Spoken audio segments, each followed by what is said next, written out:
Okay, hello po sa lahat. Good afternoon. Good afternoon po. Good afternoon. Good afternoon po. Am I loud and clear? Narinig yung bababa ako? Yes, sir. Okay. Sige. So this will be the continuation kanina because we haven't yet discussed the environmental science part, and after this one we will proceed to the chemistry portion po. All right? Sige. So let's start the ball rolling. So record muna ako guys ha, sandali lang. Sana yun. Okay. So we have environmental science. So kanina we have discussed about the meteorology and the astronomy portion of earth science topic. So this time we will be focusing more on the environmental science part. Right? Sige. So first we will be tackling more on the ecosystem structure. Okay? So ito yung topic on which we should know how the ecosystem runs all throughout, and how does it affect one organism until such na it will go on to the biosphere. Okay, so we have first the environment. Okay, as a definition. Okay, the environment is basically everything, the surroundings of which an organism, including its physical and chemical environment. Okay? Lahat po iyon. From its physical and chemical environment. And also with the other organisms on which it comes in contact. Say for example, ako. Okay? And this is my environment. Yung surroundings ko is yung room ko po. Okay? I am in contact with physical processes as well as chemical processes. Temperature, heat, all of the biotic and the abiotic factors. Okay? So we have here the word ecosystem. Ecosystem is the biological community on which there is an interaction between one or more group populations. Okay? So populations interacting with each other to their non-biological environment. Okay? And it comprises or it composes of different organisms. And these organisms are being grouped according to the same species. And if ever these organisms will be composed of the same species, that is what we call population. Okay? Ito na yung si population.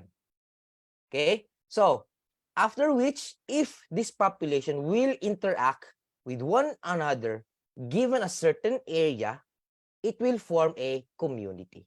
Say, for example, a human population and its community. So, bale, your barangay. Okay? That is the community. Alright? And all of the community interaction pa din within the physical environment, it will make up the ecosystem. So yan yung parang hierarchy doon. From a single organism to a population with the same species, then community-based, then to the whole ecosystem itself. That is basically the structure of what is the ecosystem na makikita natin within the environment or within the biosphere. Okay, and within that, within the biosphere, we have what we call biomes. Okay, this is the area or areas in which there is a distinctive. Okay, there is a word here, distinctive, distinct siya. Meaning to say, yung area na yan is parang purely dyan lang siya nakikita. Yung mga may experience ng mga populations, mga species doon, basically they adapt on that same climate. Distinct siya na ganyan. Distinct siya na rainy ba siya? Distinct ba siya na desert-based ba siya? Okay? So, each of these organisms have been adapting to this what we call biome. And we have two types of biome. We have terrestrial and the aquatic. So terrestrial meaning to say land-based. Okay? Land-based po siya. Aquatic, water-based. May it be in the as fresh water or in the marine setting. Okay? So terrestrial, we have so many types of biomes from grasslands, tropical rainforest, temperate regions, taiga, the tundra, and the desert. Desert that is composed of the hot and the cold deserts or the polar deserts. Okay? So within that biome, there is what we call habitat. Okay? Habitat. That is the place on which there is a set of environmental conditions on which particular organism is living. Okay? Say for example, a habitat of a penguin. Okay? All are walrus, 'di ba? So, hindi siya maglilive doon sa habitat in which nasa desert portion siya. Okay? Hindi siya pwede doon. Pwede lang siya doon sa mga polar regions. Yan yung habitat niya. Okay? Specifically living on that certain location. Okay? So, that is because in this habitat, it provides the food, shelter, and other resources for these organisms to live. Say for example, yung penguin kanina. So doon lang makikita yung yung mga things na kailangan ng ganoon ng mga species. Next, we have the ecological niche. This is a description of either the role played by a species in a certain biological community or the total set of the environmental factors that determine species distribution. So, yan lang yung area on which dyan siya pwede. Okay? Dyan ang role niya. Okay? Lahat ng mga environmental factors, dinidetermine niya kung ano ang kung ano ng mga species ang nagdi-distribute doon. Kung ano ang mga population of species na nandoon ng area. Okay?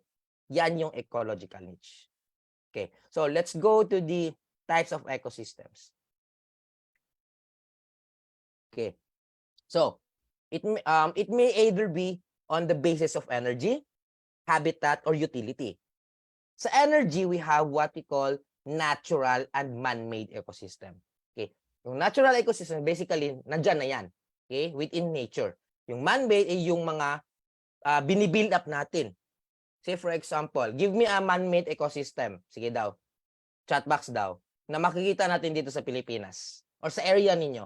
Meron ba kayong man-made ecosystem dyan? Sige. Chat box nga.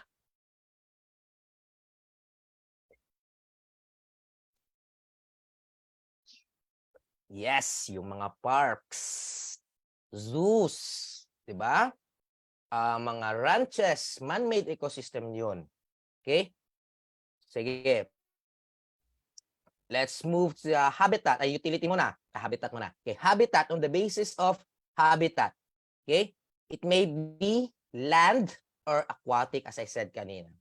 Based on its utility, it may be agriculturally or non-agriculture. So, magbe-base din siya doon on what plants na nandoon sa area. Okay? So if we say non-agricultural ecosystem, it may be matured, immature, mixed, or inactive. Okay. So mature is basically nandoon na yung mga certain species. Immature, growing pa siya na area. Mixed, assorted. Okay? Assorted. Yung inactive, walang, there's parang barren land lang siya. Okay? Inactive yung ecosystem niya. So, ito yung tatlong ecosystem that is based on energy, habitat, and what we call utility. Kung paano ni-utilize natin yung ecosystem na iyon. Sige, let's move. Okay, ecosystem. These are the two components, di ba? Yung biotic at ni abiotic. Okay? Lumalabas din ito sa biosci ninyo. I know for sure. So, biotic, we have the three. Okay? The producers, the one who creates food, consumers, the one who eats, decomposers, the one who eats dead remains. Okay? Bacteria, fungi, so on so forth. Okay? At eto si consumers naman, meron tayong tinatawag na primary, secondary, tertiary. Later on, we will discuss that thoroughly. Okay? So these are the biotic components, mainly saying these are the living organisms that is involved on that ecosystem. Okay? The various species of populations of a certain community. A biotic, on the other hand, talks about the non-living components. Okay? It involves all the physical factors of the environment, including air, water, wind, soil, temperature, and rainfall. All of these are abiotic components that affects the biotic component. Okay? Directly affects the biotic component. Okay? Pag mag-change itong mga biotic components na ito, mag-change din yung population and as well as yung the way these biotic components adapt on that ecosystem. Okay? So, mainly saying that we can say na these biotic components can support itself to make them stable by adapting to these abiotic components. Okay? And we have three conditions for that. Okay? Para makaka-adapt sila at para for them to survive. Okay? First, there should be a constant supply of energy. Of course, dapat may energy tayo, dapat meron tayong food, meron tayong resources for us to survive. Okay? Second, there must be living organisms that can convert energy into organic compounds. Yung plants natin, yung autotrophs. Kasi pag wala sila, we don't have any food to eat. Okay? Third, there must be a recycling of materials. Kaya importante talaga yung mga decomposers natin. Kasi pag hindi yan nabubulok yung mga dead remains. Nandyan lang siya always. Imagine, kung forever na nandyan yung mga patay, mga dead remains of organism, yung mga dinosaurs natin, yung mga extinct animals, diba? Nandyan lang sila. So, it needs to be recycled. Okay? It needs to be decomposed. Okay? Yan yung role ng mga decomposers natin. Right? Okay. Let's talk about conservation of energy. Because energy, again, is very important to the environment, to the ecosystem. We have the first law and the second law. So first law, basically, energy cannot be created or destroyed, but only transferred or transformed. Okay. From one species to another, from producers to consumers, okay, to decomposers. Yan yung transfer of energy niya. Okay? Second law naman, every exchange of energy increases the entropy of the universe. Is that the energy conversions cannot be completely efficient and some energy is always lost as heat. So meaning to say, this suggests na pwede nating i-measure yung efficiency of the ecological energy on the way how this energy is being converted from one species or from one material being transferred to another.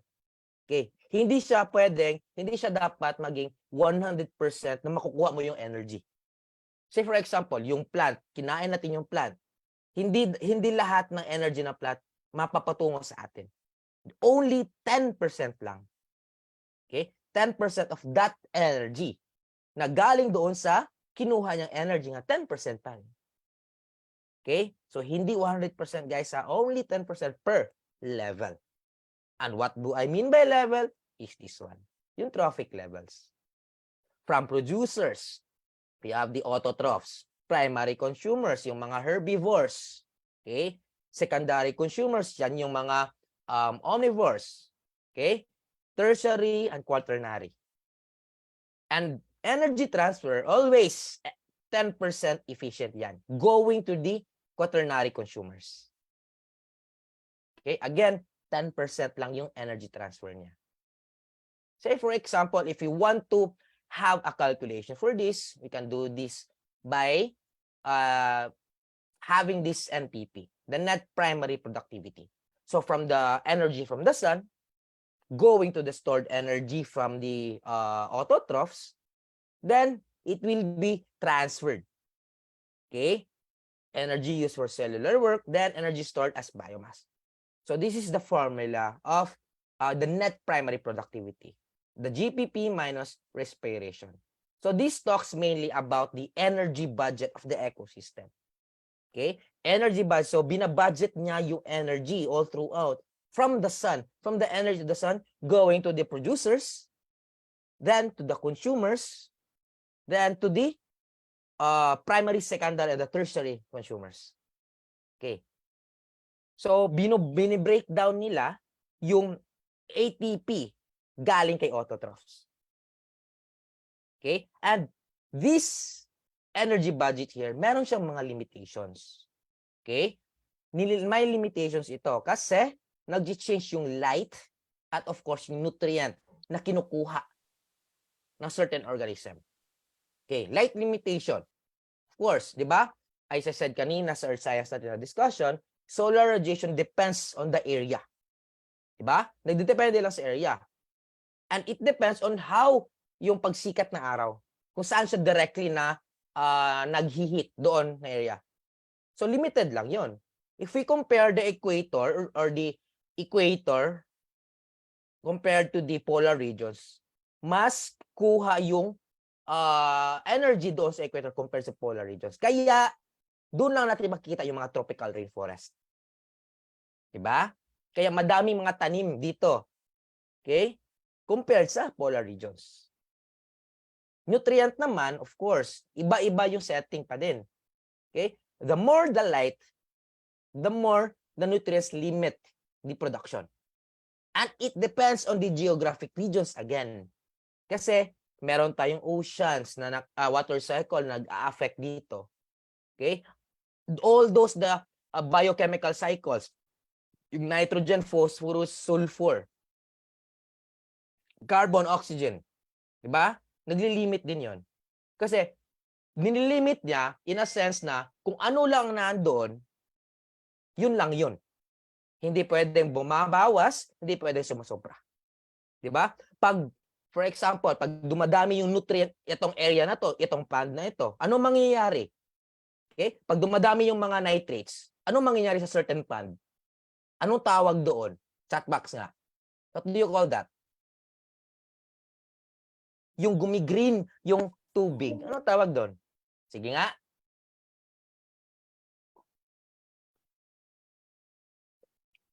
Eutrophication. Algal bloom. Okay? Eutrophication, algal bloom. Yan yung nangyayari pag tumataas talaga or increasing yung nutrients. Kaya nililimit siya talaga. Okay? So from light to nutrients, we have also yung temperature and moisture. Okay? These are also the main factors that controls the production within that terrestrial ecosystem. Okay? Temperature, siyempre, pag umiinit, yung biome is okay lang, umuulan, o moisture, parating umuulan, kaya nagiging tropical and forest. Same, it is not the same way on the other parts of the globe. So, magdedepende talaga.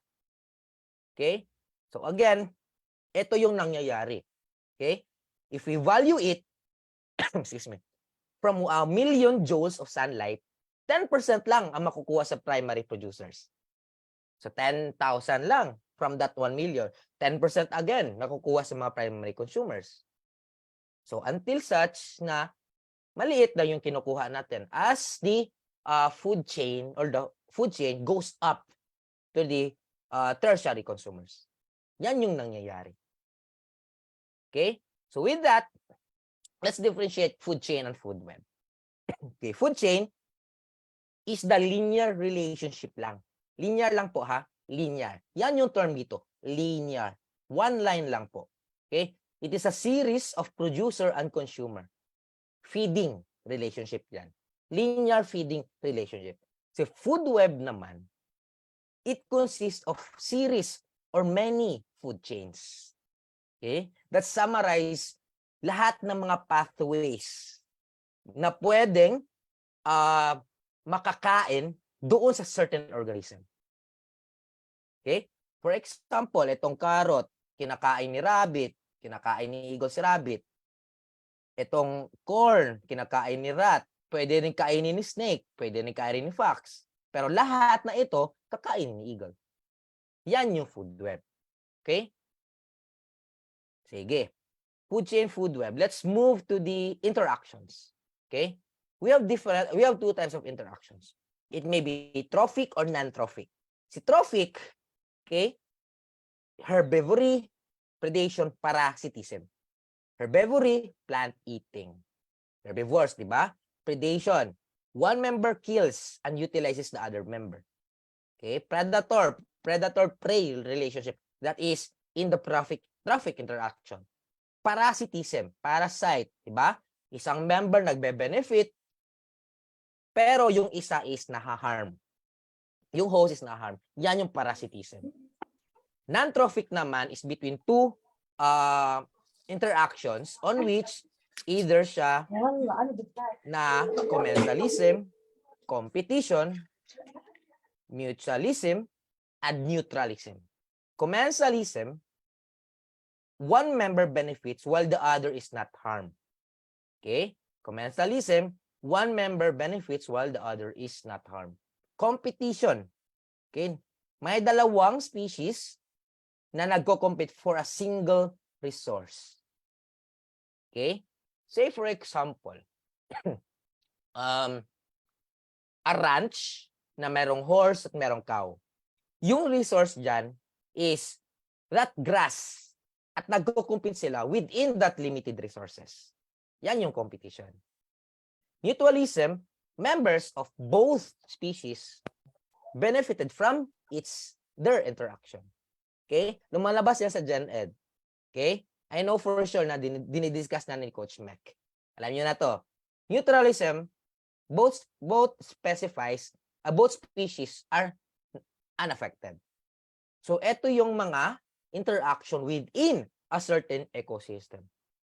And this interaction affects on how a population disperses or being distributed. Ito yon, population distribution. Tatlo ang mangyayari dyan. Magiging uniform, random, or clumped. Uniform, for example, penguins doon sa polar regions. Diba? Uniform yung setting nila. Yung every family of that certain penguin nagsistay lang on that area. Bakit kaya nagsistay lang sila doon in that certain area? Sige daw, anong sa tingin niyo? Bakit hindi siya kumpul-kumpul? Bakit steady siya nga na at a certain distance, same lang lahat? Bakit kaya? Ano kaya ang ginagawa ng mga penguin na ito? Bakit uniform yung way nila to distribute their own population? Sige nga, chat box. Ano nga ang reason dito?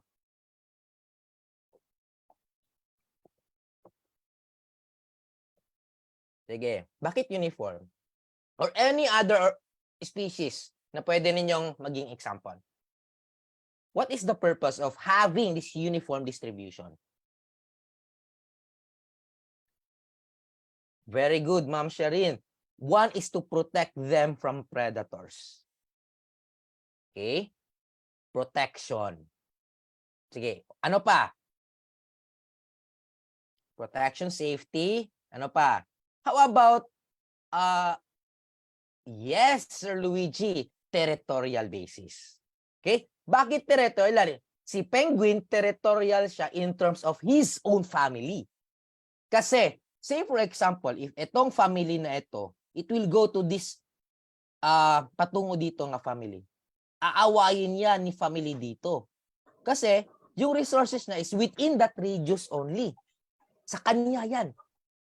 Okay? Kaya dinidistribute nila yung area para patas sa lahat. For them as a whole population to grow. Okay? Yan yung uniform way of distributing the population. May purpose dyan. Random, on the other hand, ito yung for example. Ano nga random nga? Okay. Spiders. Spiders. Once a spider lay its eggs, diba automatically, the wind will disperse them randomly. Bakit kaya? Bakit hindi uniform yung mga spiders? Bakit random siya? Sige nga. Anong ibig sabihin yan? Bakit ginawa ni Lord na random yung way para i-distribute yung population ni spider? Sige. Ano sa tingin nyo? Chat box, sagot. Dapat need natin alamin yung concept nito. Sige. Bakit random? Anong purpose ni random?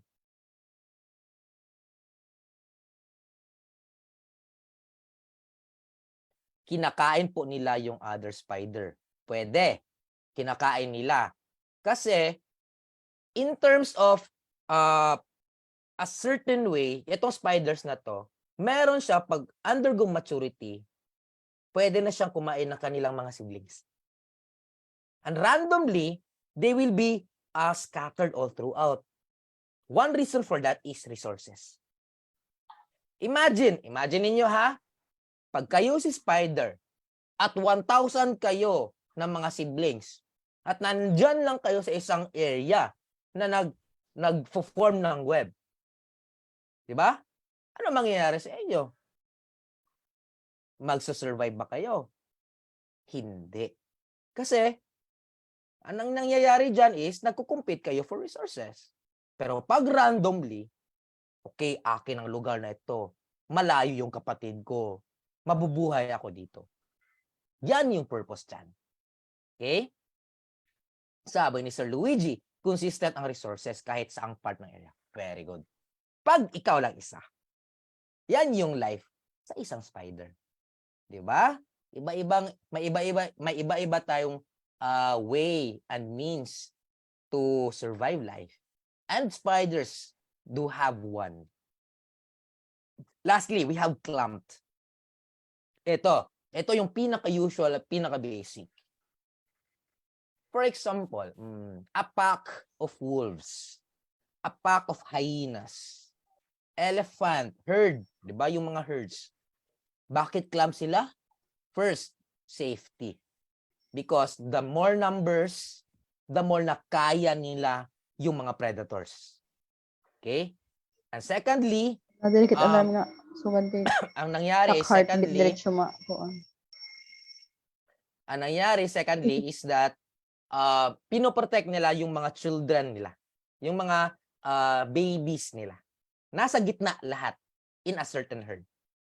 Then, they nag-hunting sila together. Okay? Because the manyer, the more chances of winning that certain food na kaya nila. Okay? There is strength in numbers. Yan yung clump. Diba? Tayo, human population, bakit tayo tumitira sa mga subdivision? Diba? Clump yan. Clump yan, in a way. Okay? So, ito, uniform, random, at clump. And this population can be regulated. Okay? Yung population growth, nare-regulate yan. At mayroong 3 major factors. Okay? Natality, mortality, and survivorship. Okay, sir. Ano ito, sir? Natality, hindi fatality ha, natality. Birth rate po yan. Okay? Natality, birth rate. Mortality, yan yung defined as the number of deaths in a population in a given period of time. Okay? Survivorship naman, ang nangyari is the way of a population to survive sa harshness sa environment. Okay? Ito yung tatlong major factors. And the only thing that a population will grow is a result of one or a combination of these three. Okay? Ito lang yung way of a population to grow. First is more birth than death. Of course, dapat mas maraming births compared sa mga namamatay. Second, yung population na yon is increase yung chances of survivability. Third, greater immigration. Ito lang yung concepts or events on which the population will grow. If wala sa kanilang tatlo, magdi-decline yung population until it become endangered and until it becomes extinct. Okay? Bale, as Ma'am Jade says, survival of the fittest talaga. Okay? Dapat talaga mag-survive. And the only way to a certain species to survive is to grow. Grow and grow, multiply as you go by. Okay? And these are the factors on which can facilitate the population growth. Okay? One is favorable climatic conditions. Of course, habitat. Elimination of natural enemies. Kasi mas madaming predator dyan, mauubos talaga yung lahi mo. Third, nutritional quality. Siyempre naman, pag yung patatas dito na area is hindi talaga nutritious, yung population dito magdi-decline talaga compared doon sa mas nutritious na patatas doon sa ibang area. Okay? Yan yung mga factors doon. Okay, dapat favorable, dapat na-eliminate yung natural enemies, and dapat yung quality sa resources is top-notch. Yun. Okay? Sa agriculture naman, in terms of population sa mga pests, okay? Monoculture of crops. If ever, isa lang yung crops mo doon, yung population talaga nag-i-increase. Kasi isa lang yung crops, yan yung paborito nila. If ever na yung negosyo mo is all about corn lang lahat, pag may isang pest doon, dumadami talaga yan kasi sanctuary yan sa mga pest. Okay, mapa left, right, front, at back, food ko yan.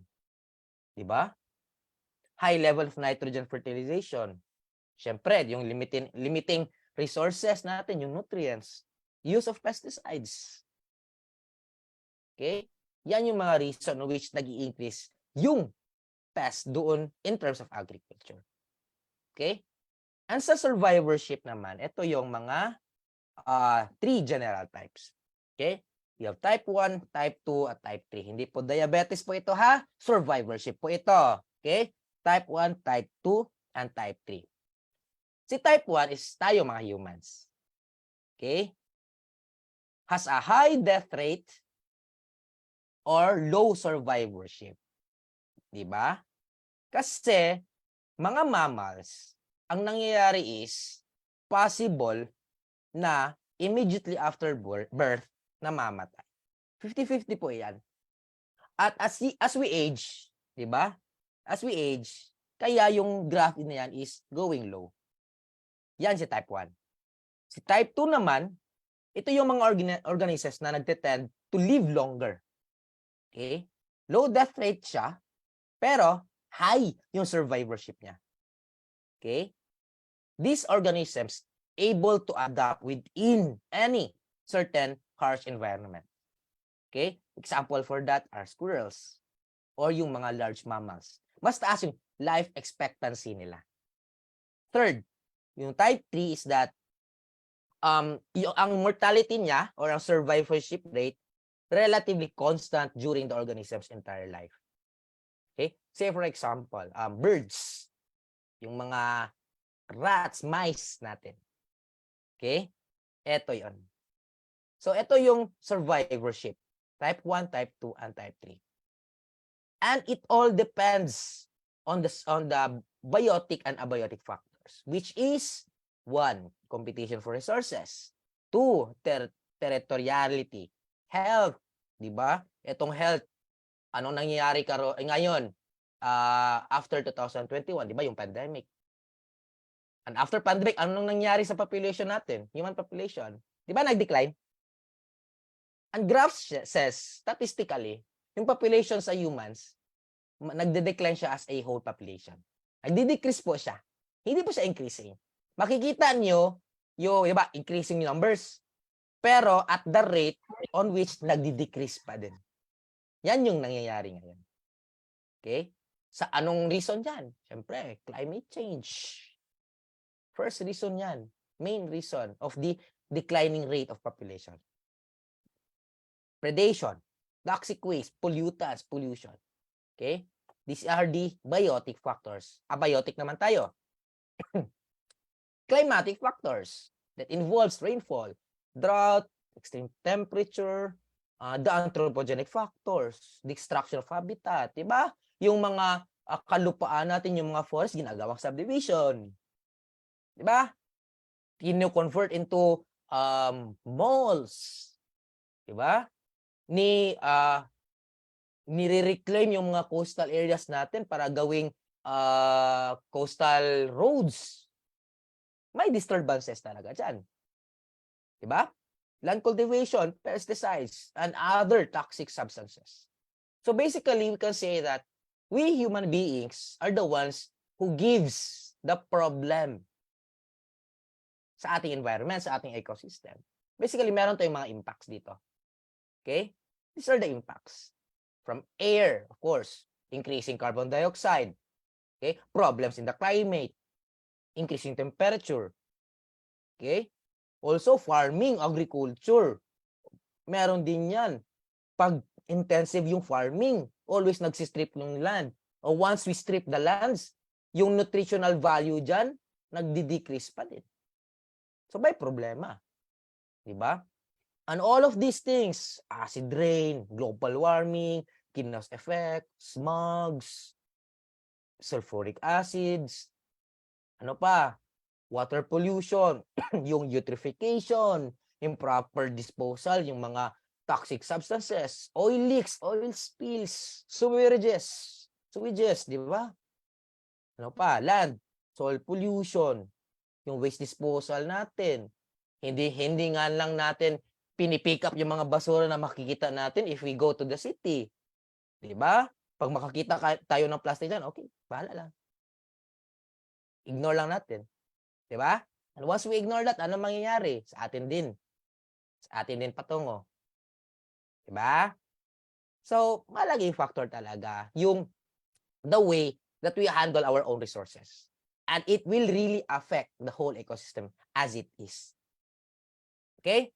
So, that's all for the environmental science. So, basically, yung ibibigay na questions ni PRC is that concept, kung anong mangyayari within that scenario. Okay? Sige lang. I will give some examples sa final coaching natin. Okay? Sa final coaching lang tayo, at least, doon ilalatag ko kung paano i-hunt down yung mga key terms para makikita natin yung sagot mismo. At least, you know the concept na. Alam nyo na yung concept. All we need to do is to analyze and distinguish which is the better option among the A, B, C, and D. Okay? Tapos na tayo sa Earth Science. Punta na tayo kang chemistry agad. Chemistry. Okay? These are the competencies that we need to understand. Sorry. Okay. In organic chemistry, hindi lahat ang madidiscuss. Kasi, nafo-focus tayo doon sa states of matter at sa mixture. Sa chemical formula at sa chemical notations. Yun lang po. Yun lang. May problem solving ba dyan? Parang meron. Pero, limited lang siya doon sa protons, neutrons. Para sa akin, ha?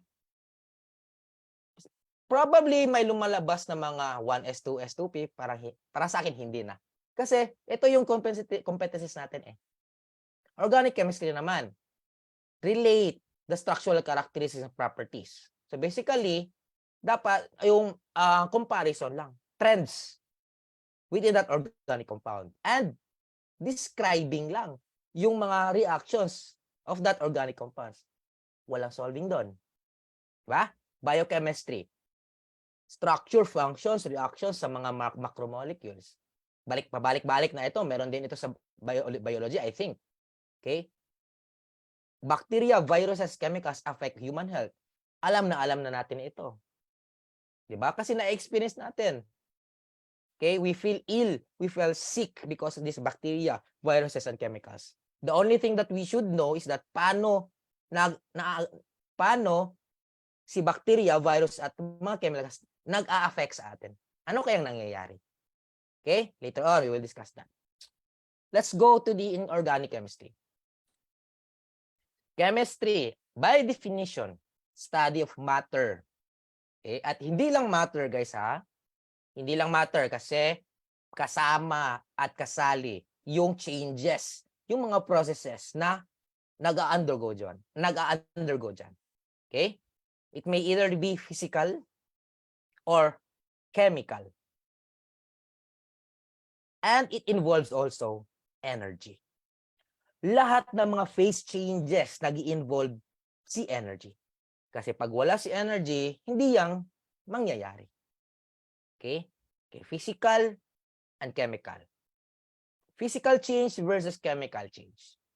Physical change, it is the way na nag-change yung substance, pero, okay, may pero, nakikip niya yung chemical identity niya. Basically, walang nag-form. Unlike ni chemical, may product, may new substances because of that change. Okay? May product because of that change. Saan galing? Doon sa mga reactants. Okay? Physical change. Examples, breaking of glass, candles. Okay? Pero ang usually na nakikita ko, ito lang. Melting of ice, boiling water, at sea. Ano pa yun, ha? Dry ice. Basta, parating lumalabas ito si melting ice at si boiling water. Okay? At least, alam niyo to. Melting ice, boiling water. Parang ang question is, what is an example of physical change? Among the questions, si melting ice at si boiling water nandun. Chemical change, on the other hand, famous ito si burning of wood. Okay? Burning of wood, si rusting of metal, at ito lang dalawa. Burning of wood at si rusting of metal. Ito yung pinaka-famous na lumalabas doon sa mga options. Okay? And, again, meron tayong physical change at chemical change because of energy. And energy can be given off or being absorbed. Exothermic, given off, nire-release, absorb, kinukuha. Endothermic. Okay? Sige. So, let's go to the properties of matter. Meron tayong changes, meron din tayong properties mismo doon sa matter natin. Okay? Again, physical and chemical. Physical properties are the ones that are being observed. Okay? At mini-measure din natin sila. Okay? Color, length, volume, opacity. Chemical properties are the ones na nag-change yung chemical identity. Acidity, the way they react, ano pa?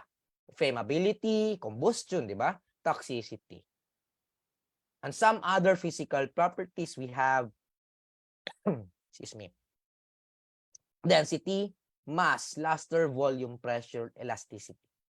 And chemical properties, we have oxidation states, chemical bonding, heat of combustion, corrosivity, reactivity. So these are the different properties na kinakarakterize natin kung sino siya or sino si matter. And everything involves si matter talaga, nagmamatter siya sa kanyang mass at sa kanyang space. Because all matter has a distinctive, distinguish natin na meron siyang mass at they can occupy space. Remember that one. Si matter, magiging matter lang siya pag may mass at nag-occupy siya na space. Okay? At si matter naman can either be a mixture or a pure substance. Okay? Mixture at pure substance. Sa pure substance naman, pwede siyang dalawa. Pwede siya maging compound, at pwede siya maging element. Sa mixture naman, pwede siya magiging homogeneous, at pwede siya magiging heterogeneous. At pag na-belong ka sa heterogeneous, pwede ka maging colloid, at pwede ka maging suspension. At i-discuss natin ito lahat ngayon. Okay? Sige. So, states of matter. Okay? Yung tatlo. Solid, liquid, gas. Never mind the plasma. Okay? Never mind the plasma. Solid to liquid, ito yung mga phase changes. Solid to liquid by the process of melting. Liquid to solid by the process of freezing. Liquid to gas by the process of vaporization. Gas to liquid by the process of condensation. Okay? Yan lang yung processes na nag-i-involve doon. Okay? Meron din si gas to solid. Solid to gas, di ba? Yung sublimation. At yung deposition. So at least, memorize those. Kasi paulit-ulit yung lumalabas. Okay. In terms of differences between the three states of matter, we have this one. Okay? Just memorize the key terms. Again, key terms. Yung bold letters dyan. Solid in terms of intermolecular forces or what we call the IMFs. Solids are the ones that are highly strong. Gases that are ones that are non-existent. Kaya nga, wala siyang definite volume.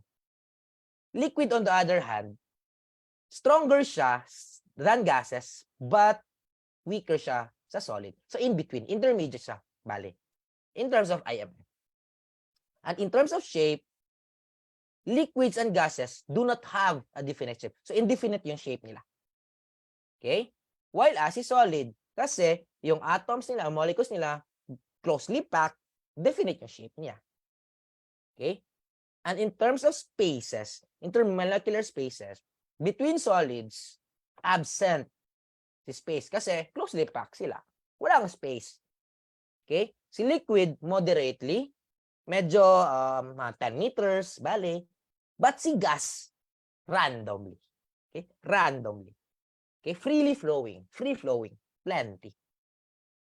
Force of attraction naman. Okay? Force of attraction. Solid. Siyempre, closely packed yung molecules. Incredibly high. Okay? Liquids, intermediate. And si gas, wala siyang intermolecular force of attraction. Please remember that. In terms of compressibility. Okay? Solids are incompressible. Liquids also cannot be compressed. And only gas, again, only gas ang pwede lang ma-compress. Okay? So, again, these are the differences between solids, liquids, and gas. And please, huwag niyong lituhin yung sarili niyo. Okay? Kasi, there are some questions na anong differentiation ni solid at liquid, nililito kayo ni PRC niyan. Just see to it that you highlight the key terms first between each options. I-highlight nyo pag nalilito kayo. At doon nyo malalaman kung sino talaga yung sagot. Okay? Yan yung gagawin nyo later on sa March. So, let's move on.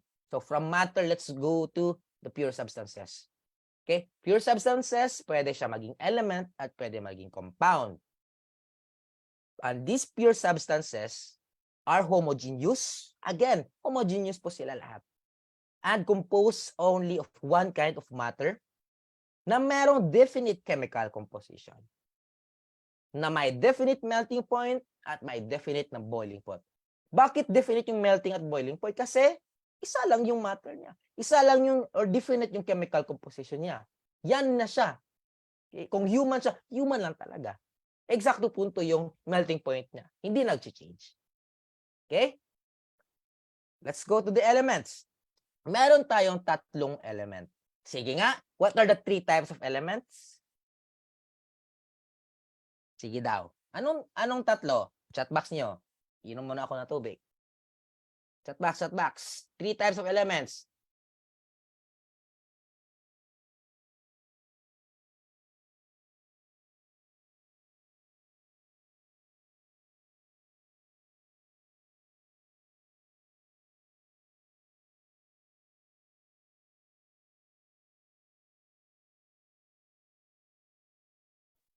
Diba? Active na active. Very good.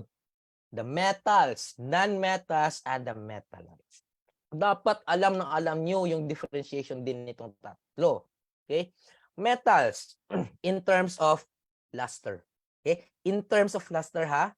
Yung sa metal is metal-ish. Okay? Metal-ish, what I mean in that is shiny po siya. Shiny. Okay? Non-metals, dull yung surface niya. Okay? Pero sa metalloids, both, meron siya. Okay? Pwede siya maging shiny, pwede din siya maging non-metallic luster.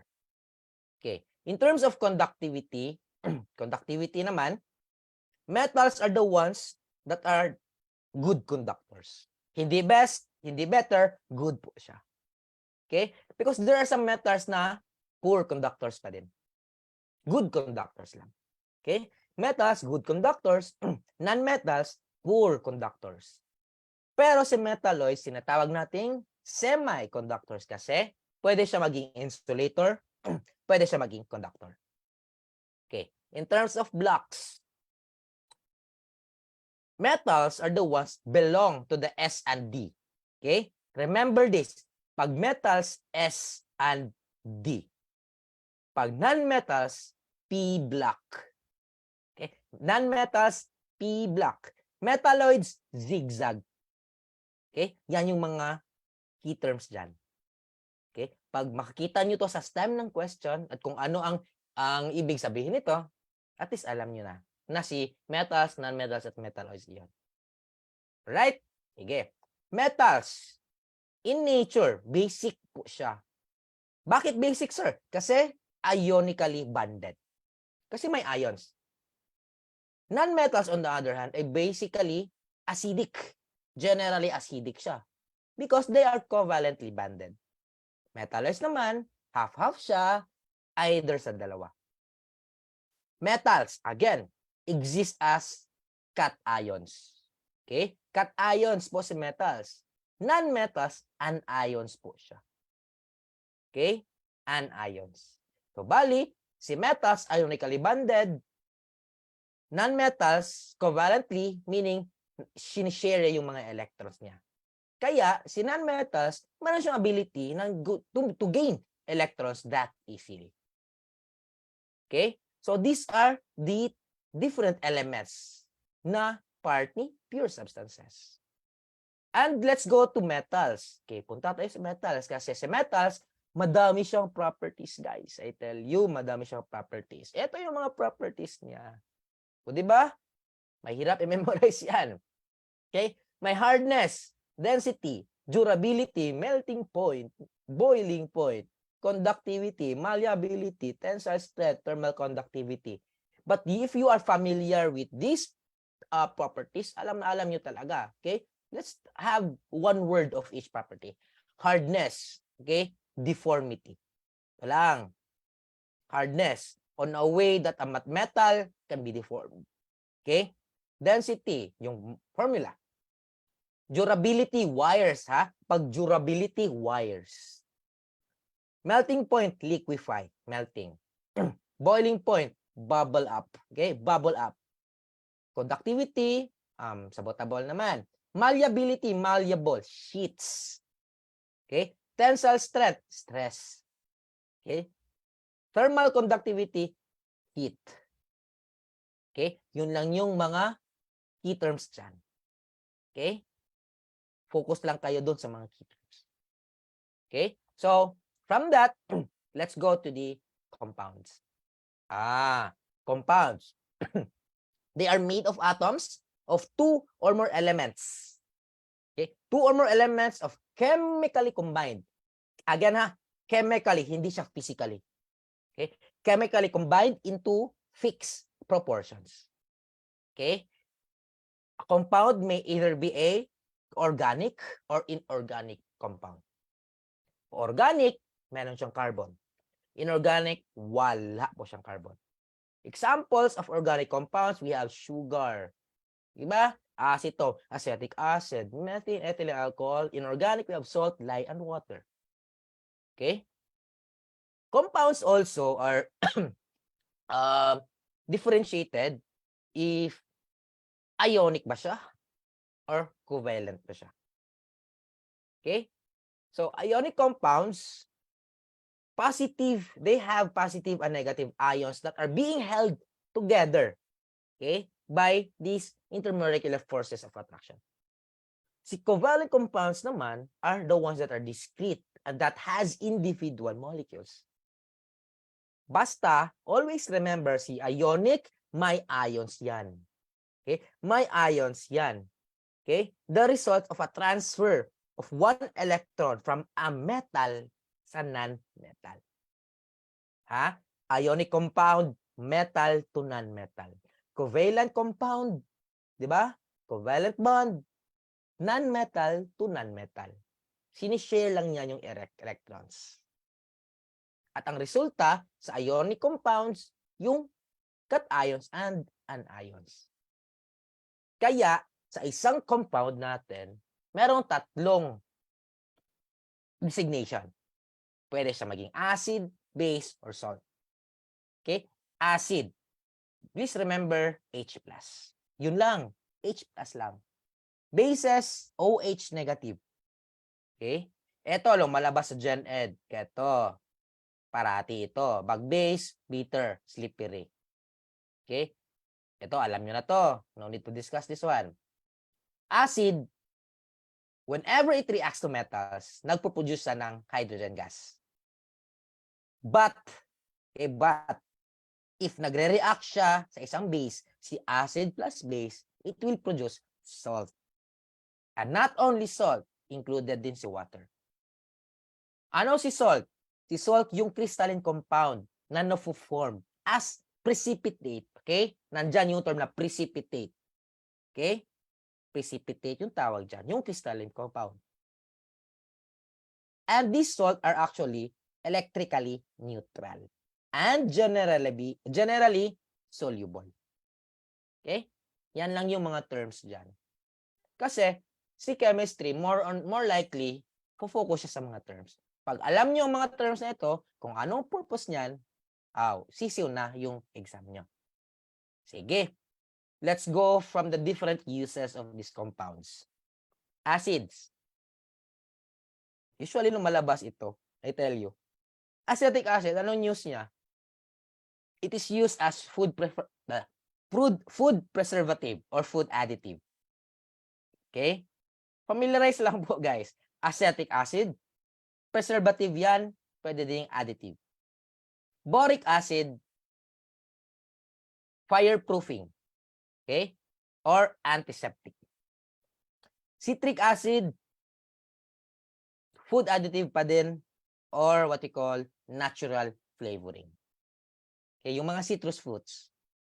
Hydrochloric acid, we have stomach acidity and used for cleaning. Di ba? Ginagamit natin siya as cleaning material for cleaning purposes. Formic acid, ito, always lumalabas. Ant bites. Yan yung nag-cause ng mga sting if ever you are bitten by ants. Okay? Lactic acid. Sour milk. And mind you guys, lahat na ito lumabas po sa LET. Wala akong pipiliin dito kasi lumabas po ito lahat sa LET. So at least memorize na lang. Pero yung pinaka-famous dito is si formic, si lactic, at si acetic. Itong tatlo ito. Pero lumabas po ito lahat. Okay? Meron pa. Si oxalic, rust, and stain remover. Phosphoric acid, fertilizers. Siyempre, phosphates, di ba? Fertilizer. Ano pa? Propionic acid, cheese flavor. Last, we have sulfuric acid, corrosiveness, acid rain. So, ito yung mga different uses of the different acids. Common acids. Okay? Common chemicals. Diba? So, start na, paulit-ulit nyo itong basahin at least para magiging familiar na. Pag nakaka-encounter kayo ng question, hala, familiar ito. Ito yun. Stain remover, ito, oxalic. Okay? Ant bite, ano yon? Ano yung ant bite? Formic, di ba? So on so forth. So familiarize lang. Para familiar din pag abot nyo sa pag-take. Okay? At hindi lang acid guys, meron ding base. Madami-dami talaga. Ito, cleaning purposes, ammonia. Caustic soda. Sino si caustic soda? Removing grease. Okay? Calcium hydroxide, CaOH. Neutralizes acidity of the soil. Ano pa? Calcium carbonate, CaCO3. We have limiting agent. Okay? Para i-counteract niya yung acidity. Ano pa? Magnesium oxide. Yung sa mga medicine, di ba? Antacid ito, antacid. Sodium bicarbonate. Antacid pa rin. Or it can be used as baking. So basically, madaming mga uses yung mga different compounds. May it be acids or may it be a base. Di ba? So madami-dami kayong paulit-ulit na babasahin. Sige lang, laban lang tayo dyan. Sige, let's proceed to, tapos na tayo sa compounds, move on tayo sa mixture. Mixture, we have two. Okay? Made up of two or more pure substances that are physically combined. Ito na yung si physically combined. Yung kanina, si compound, chemically combined po yun. But si mixture naman, physically combined. Meaning to say, it can be also separated physically. Okay? So, homogeneous versus heterogeneous. Homogeneous made up only on a single phase. One phase lang po siya. One composition siya all throughout. And it can be separated by physical methods such as evaporation and filtration. Homogeneous mixtures are also called solutions. Okay? Simple lang, di ba? Heterogeneous, made up of more than one phase. Sa dalawa, tatlo, apat. And it can also be separated physically. Okay? Meron din. Later on, we will discuss more on the physical separations. So, sa isang homogeneous mixture, sa isang solution, meron tayong tinatawag na solute at solvent. Siyempre, solution kasi siya.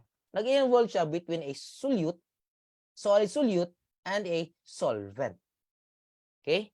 So, gas to gas, oxygen and other gases na nag-envelop sa atmosphere. Diba? Sagol. Okay? Assorted. Pero pag solute si liquid at si solvent ay si gas, yan yung water vapor natin na nasa air. Yung solute dyan is yung water vapor na nasa air. Yan yung gas. Okay? Solid si solute, yung solvent is si gas, naphthalene. Okay? Yung solute niyan is si naphthalene na slowly nagsusublime sa in the air. Imagine niyo, visualize na lang. Okay? Visualize it. Gas, liquid. Gas yung solute, liquid yung solvent, carbon dioxide sa water. Yan yung soda. Diba? Okay? Liquid solute and liquid solvent, ethanol. Okay? Ethanol. Same setting. Solid solute and liquid solvent, we have sucrose sa water. Sodium chloride, table salt natin, nilalagay natin sa water. Okay? Gas to solid. Okay? Solute. Gas yung solute, solid yung solvent. Yung hydrogen, i-dissolve natin sa metals. And liquid to solid, hexane sa paraffin wax. And lastly, solid to solid, yung steel. Making of steels or any other alloys. Diba? So, combination siya. Mixture siya talaga. Between a solute and between a solvent. Okay. Kaya nami-mix siya kasi yung mga solution natin at yung mga mixture, may tinatawag tayong solubility. Okay? Soluble po siya. That is because pag si solid solute begins to dissolve in a solvent, yung concentration ng solute particles, basically, nag-i-increase po siya. Okay? Dumadami yung solute as it is being dissolved on the certain solvent. Okay? Until it reaches dynamic equilibrium. Okay? Hantod. until nare-reach siya doon sa limit niya. Okay? On which no further net increases. Okay? Yan yung limit niya.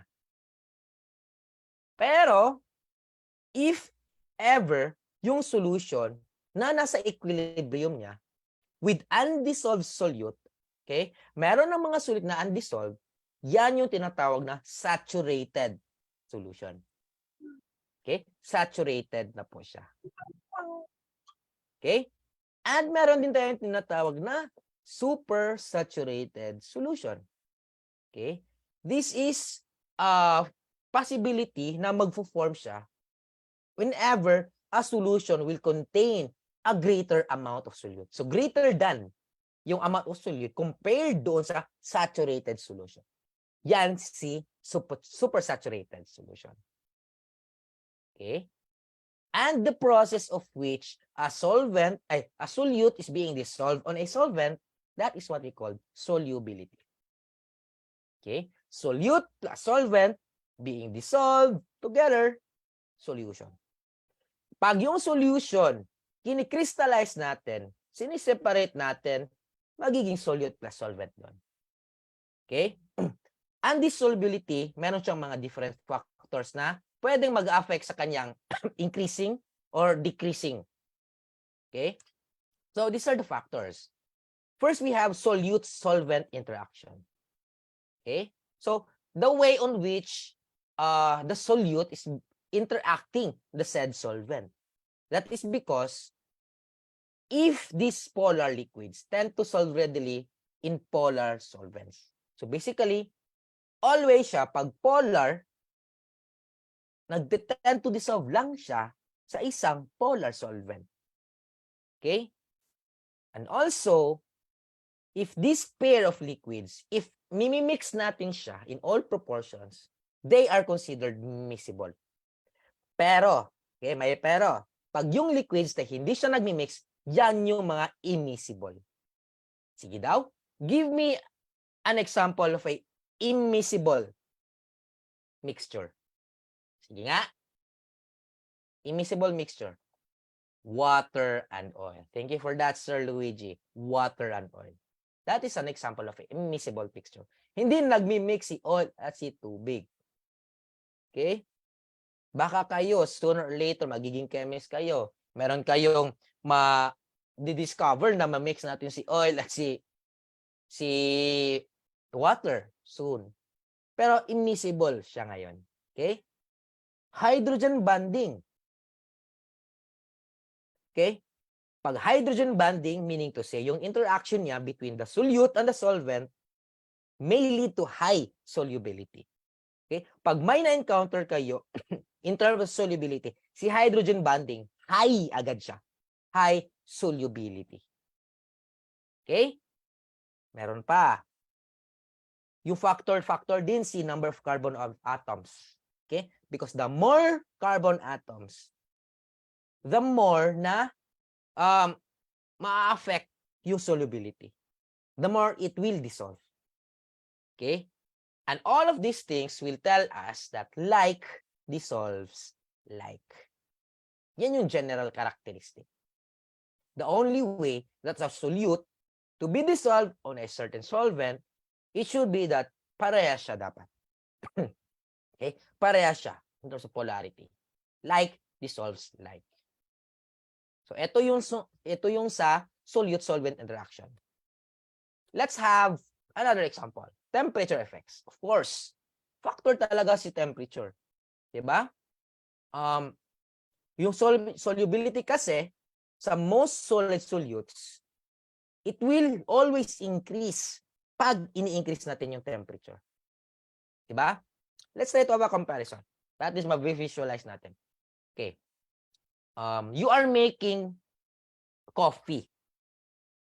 Okay? You are preparing hot coffee and you are preparing cold coffee. Okay. Sabay niyong nilagay yung coffee. Sabay niyong binuhusan ng cold at warm water. Sino sa kanila ang first na madi-dissolve? Yung coffee na mainit or yung coffee na malamig? I know for sure na nakatry kayo nito. Sino una madi-dissolve? Chat box. Go. FB people, sumagot kayo dyan. Siyempre, yung tubig na mainit. Diba? Kasi, ang mapapansin nyo, if you are making a cold coffee, na cold yung agad, diba? Nagka-clump up yung solute. Diba? Nagka-clump up yung coffee. At mahirap yun. It will take you at least 30 to 1 hour para ma-dissolve yung lahat. At hindi talaga magdi-dissolve yan. Pero pag warm water or hot water, in just how many kutaws, agad-agad siya nagdi-dissolve. Diba? Kasi the more that we increase the temperature, the more that the solute will be dissolved. Thus, higher the solubility. Okay? Remember the trend, ha? Remember the trend. Sana all hot. Kasi pag hot ka, madi-dissolve ka. Di ba? Pag makikita ka ni crush, ang mangyayari sa'yo is madi-dissolve ka agad. Tama ba? Di ba? O, di ba? Yan. Based on experience. Pag mainit. Okay? Sige, move on tayo. Malapit na Valentine's Day. Silang. Solubility of gases. Okay, gases muna tayo. Okay. Solubility of gases in water. Sa tubig, sa tubig. It will decrease with an increasing temperature. Okay? Remember ha, gas na tayo. Yung solubility ni gas will decrease pag ini-increase natin yung temperature. Okay? May law dito. Diba? Temperature and pressure. Diba? Yung mga gas laws. Yung Avogadro, Boyle's law. Unfortunately, hindi siya kasali sa learning competencies. Okay? Pasalamatan ni PRC dyan. Kasi pagkasama ito, ewan ko na lang. Okay? At least, hindi siya kasali. Okay? Sige, let's move. And because of that, the solubility of a gas in a certain solvent directly proportional po siya sa partial pressure. Okay? Directly proportional. At yun, ang reason on which very important po si temperature. Okay? Meron pa. Okay. Kung may temperature, of course, nandyan si pressure. Okay? Kaakibat yan. Best friends niyan silang dalawa. Si temperature at si pressure. Okay? So, pressure effects.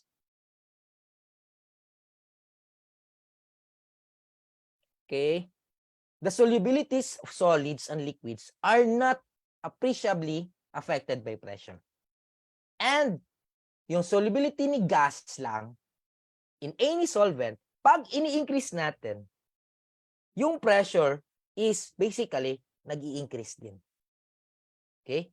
Pag sa gas, only and only if si pressure effect sa gas lang po siya.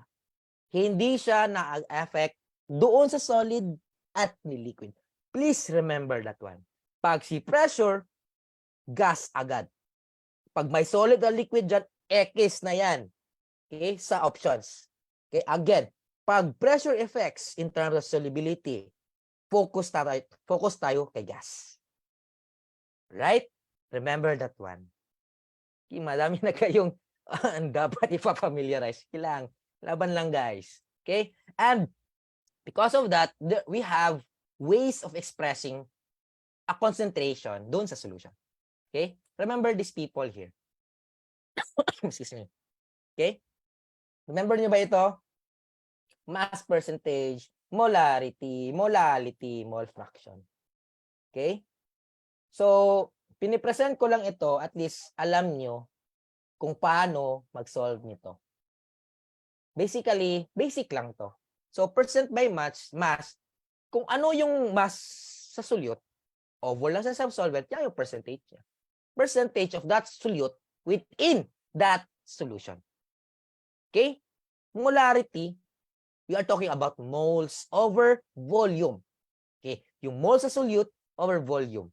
Molality, usually wala akong nakita na question about molality. Molarity, meron. Mass percentage, meron. Mole fraction, wala na. So, focus lang tayo dito sa mass percentage at ni molarity. Okay? Mass percentage, mass to mass. Molarity, mole to volume. Yun lang. Focus lang tayo sa dalawa. Okay? Sige. So, in terms of, excuse me, in terms of concentration, meron tayong tinatawag na osmosis and solution. Diba? Remember the cells. Diba? Pag cells undergo ka-isotonic, yung net movement niya is sa water in and out ay 0. Okay? Hypertonic. Ano mangyayari ni cell pag hypertonic pala? Sige nga. Ano mangyayari ni cell? Chatbox nga. Facebook people. Sumagot kayo dyan. Hypertonic. Hyper. Ano mangyayari kang cell? Dapat alam nyo to, ha?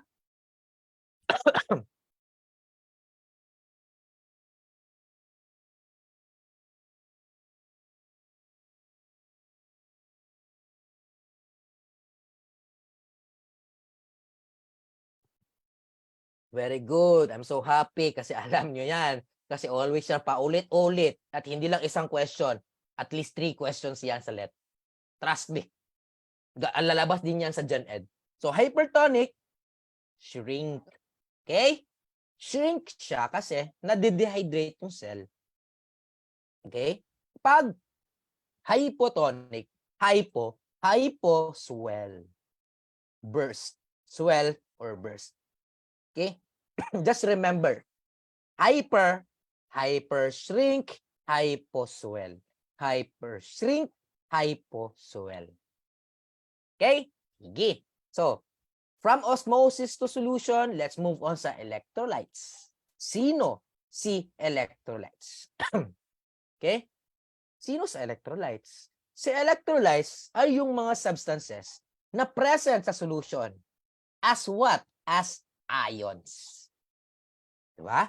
And it is found in our human body because it is very essential doon sa mga functions ng ating mga cells at yung mga organs natin. Okay? Nag-i-involve siya. Maybe sodium, potassium, chloride.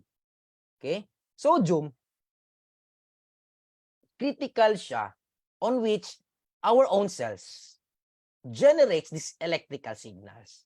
Yan yung purpose ni sodium. Okay? Yan yung purpose ni sodium. At ito yung terms.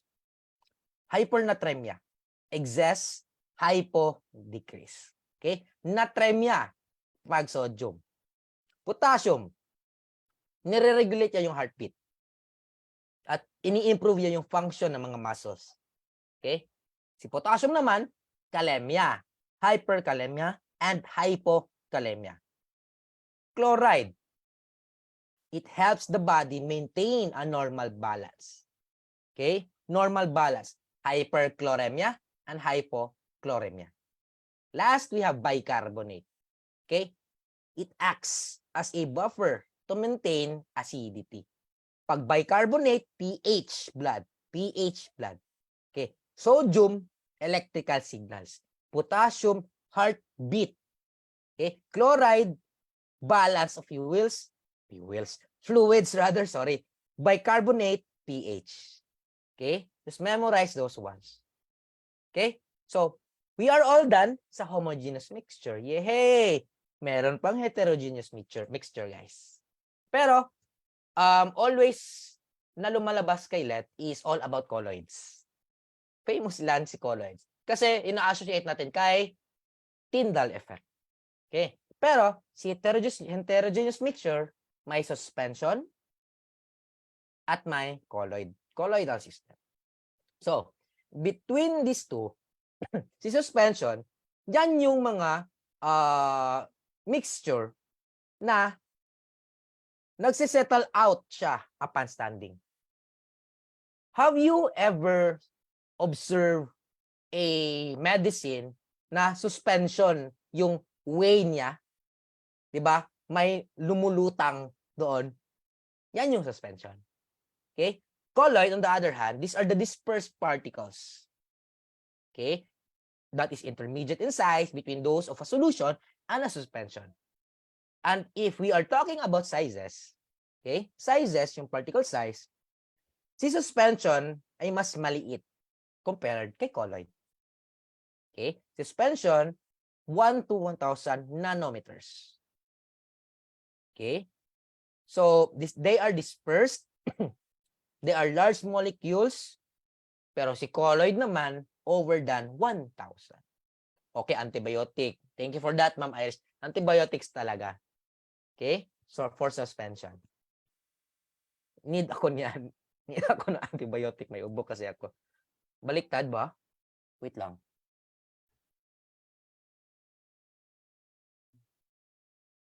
Okay, baliktad. Okay, baliktad. Baliktad ito. So, baliktad ha. Si suspension, yung particles na mas, excuse me, mas malaki compared kay colloid. Kasi, si colloid yung dispersed, si suspension yung suspended. Sorry, may typo ako dito. Okay, if ever nakaprint kayo, please write it down. Baliktad ha. Suspension, suspended particles, colloid yung dispersed particles. Thank you for that, Sir Luigi. O, di ba? Magkakamili din ako. Thank you for that. Okay? Again, suspension, suspended, colloid, yan yung dispersed. Okay? Suspension, it does not separate on standing. Yung colloid, yun yung nagsesettle out. Baliktad ito ha. Baliktad. Colloid, yung scatter light, Tyndall effect, at si suspension, may either scatter light or be opaque. Okay? Nabaliktad yung suspension at colloid ko. Sorry guys. Sorry. So baliktad ito ha. Please take down notes of this one. Change it doon sa notes ninyo. Okay? Sige. Baka magkamali. Please chat ba? Can someone put sa GC natin and then ipin nyo doon? Okay, nabaliktad yung si suspension at si colloid. Please someone. Thank you. Para at least ma-remember natin na need natin siya i-change. Okay? Baka kasi na-download na ninyo. Okay? Basta again, si colloid, Tyndall effect, dispersion, so si suspension, may either scatter light, nasa-settle out, at suspended. Okay? Baliktad po ito. Sige. Let's move doon sa types of colloids. Okay, types of colloids. Ito, always ito lumalabas po. Okay? In Gen Ed also, lumalabas din ito, yung mga colloidal types. Okay? So, these are the different colloidal systems. Okay? Liquid aerosol, we have mist, clouds, and fog. Yung dispersing medium niya is gas. Dispersing phase is liquid. Liquid and gas, liquid aerosol. Solid gas, aerosol. Example for that is dust and smoke. Gas to liquid, foam. Yung mga whipped cream natin. Liquid to liquid, emulsion. Yung milk. Okay? Solid to liquid, sol. Yung mga paints natin, jellies. Gas to liquid, solid foam, marshmallow. Liquid to solid, solid emulsion, butter, cheese. And lastly, solid to solid, solid sol, opals. Okay. Ang napapansin ko lang dito is always bumabalik na question na may sagot is si Sol. Okay. Si Sol ang pinaka-famous dito. Okay? Si Sol ang pinaka-famous na lumalabas sa Gen Ed at sa Majorship. Si Sol at si Marshmallow. Please remember, Sol and Marshmallow. Itong iba, may lumalabas din pero hindi talaga usually compared ni Sol. Famous talaga si Sol. Okay? Sol paint. Marshmallow, yung solid foam, gas to solid. Okay? So, these are the different colloidal types. Okay? So, at least, just, kung pwede lang sana, ilagay nyo to sa dingding ninyo. Okay? Try nyo lang. At least, before kayo matulog, check muna. Okay, ito yun. Ito. At least, as you go, always observing that again and again, mamemorize nyo agad lahat. Okay? And these mixtures are being separated by these different methods. Meron tayong mga methods. Okay? First is we have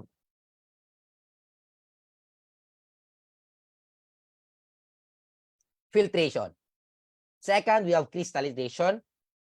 Third, we have dissolution. Okay? Filtration. Okay?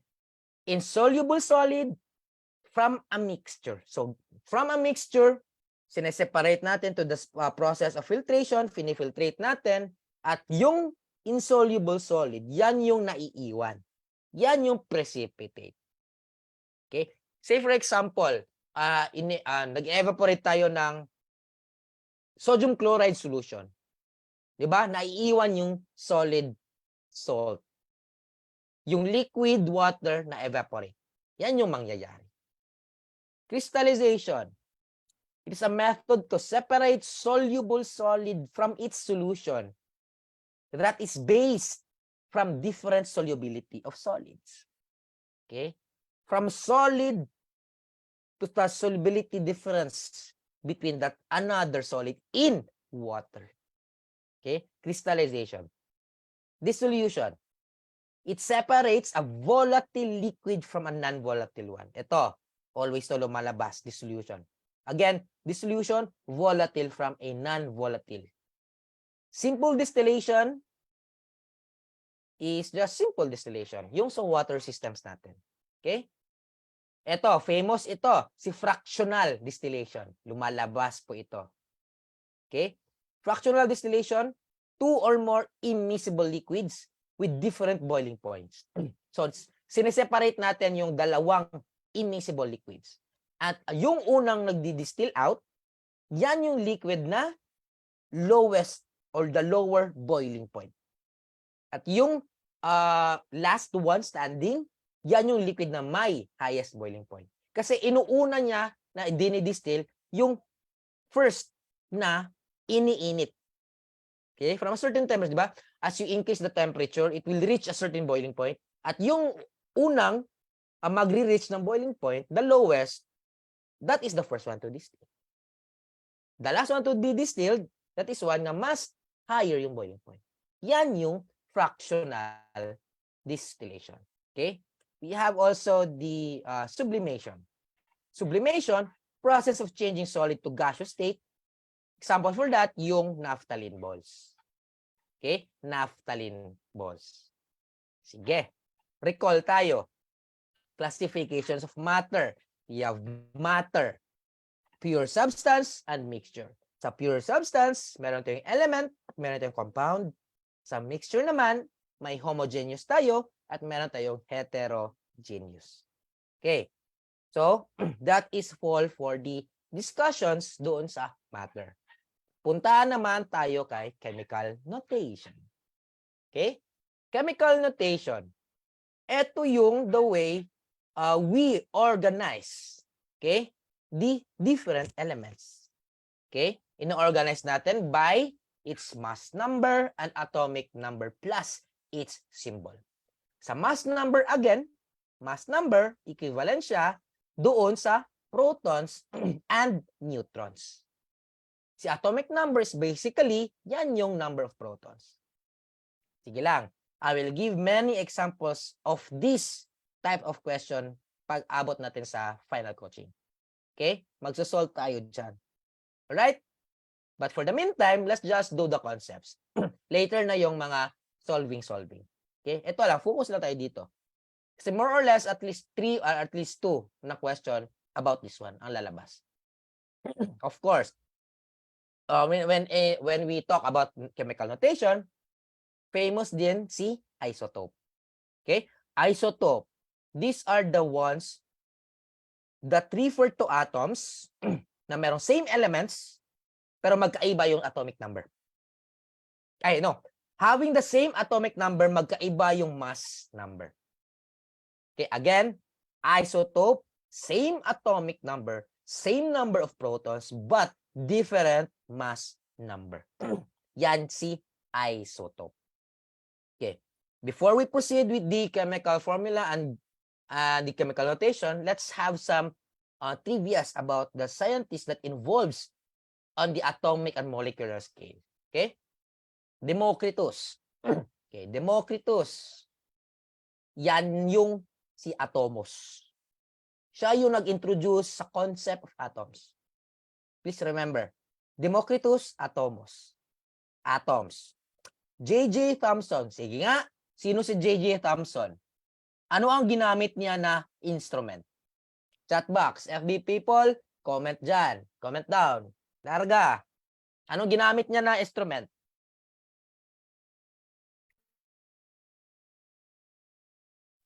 Dapat alam nyo to.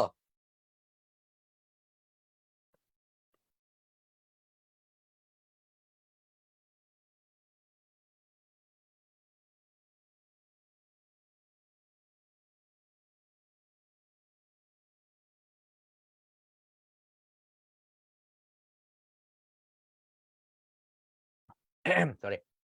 Okay, very good, guys. Cathode ray tube po si J.J. Thomson. Okay? Siya yung nag-determine ng charge sa mass ratio sa isang electron. Okay? Sige nga. Isa pa. Si Ernest Rutherford. Anong experimentation niya? Anong instrument na ginamit niya? Go. Sagot. Go, go, guys. Go, guys. Ernest Rutherford. Anong ginamit niya na experiment?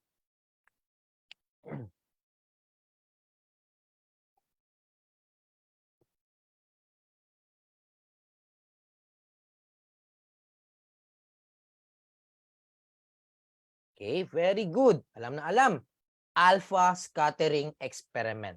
Okay? Siya yung nag-observe na merong existence ni nucleus. Again, Rutherford, alpha scattering. Sino si James Chadwick? Sige, anong na-discover ni James Chadwick? Chat box, go, go, go.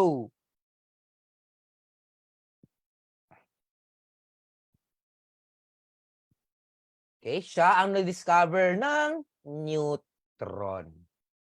Okay? Sige, meron pa. Si Robert Millikan, siya yung nag-determine ng charge sa isang single electron. Okay? Meron pa ba?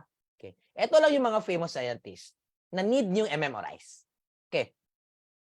Another one, please research more about Marie Curie. Okay? Have it as an assignment. Research on the achievements of Marie Curie.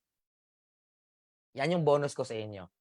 Okay? I won't discuss it because I want it na kayo mag-research dyan. Kasi sure ako na siya yung main proponent na lalabas doon sa chemistry. Okay? Again, have an assignment, research on Marie Curie. Yan yung assignment na ibibigay ko sa inyo. Right? Sige. Let's talk back about matter again. Okay. Matter ba? Okay. Hindi to. Ba't tayo bumalik? Ito. Chemical formula. Okay?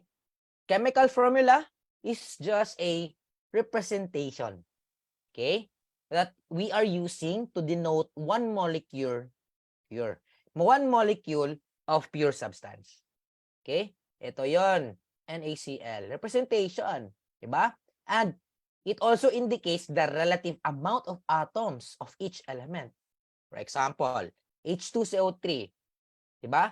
Dalawang hydrogen atom, isang carbon atom, at tatlong oxygen atom. Right? And meron tayong tinatawag excuse me, na organization that is the culprit. Okay? Siya yung culprit kasi na-develop nila yung system sa pag-name ng mga compounds. Sige nga, what organization is this one? Sino ito?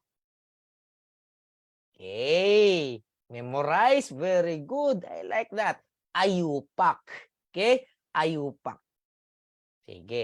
Si IUPAC, or what we call the International Union of Pure and Applied Chemistry, siya yung nag-develop ng naming systems. Diba? At least alam niyo ito. Okay? And si chemical formula, again, pwede siya maging empirical form, maging molecular form, and also pwede siya maging structural. Remember the Lewis dot structure. Okay? Yan yun. So, let's focus more on naming. Okay? Kasi yan yung usually lumalabas. At medyo tricky din pag di mo alam yung mga rules. Ba? Sige. How to name compounds. How to name ionic compounds. The famous crisscross method. Ito lang yung usually minimemorize ko. Criss-cross method lang siya. At after criss-cross method, ina-adjust natin yung subscript na magiging lowest term. Simple as that. Okay? And also, ito sa ionic. How about binary, sir? Binary, meron tayong mga different rules. Okay? Pag metal and non-metal, yung cation is nare-retain. Pero ina-add lang natin ng IED. IED? No. Pasabog yun. IDE pala. Sorry. Kay IDE. Okay? Say for example, we have Mg2 plus and O2. Okay? Diba? If we criss-cross method this, meron tayong MgO. At anong tawag ni MgO? Sige nga, type nyo nga. Diba? Magnesium oxide. Simple lang. Ganito lang. Wala na. Simple lang siya. Uy! Next, we have NaCl. Of course, famous na ito. NaCl, sodium chloride. Pero, pag abot nito, ito yung mga tricky portion. Diba? I know you're smiling ngayon. Kasi, nalilito tayo kung, for example, cupric ba ating gagamitin or si cuprous ba? Or copper 2 ba or copper 1? Or stanic 1, stanic ba or stannous or tin 4 or tin 2? Kasi, you need to memorize the traditional name and the stock name. Diba? Eto, si FeCl3. Paki-name nga. Go. FeCl3. Ano ito? Pag ni-name mo nyo. Sige nga. Huwag mahiya.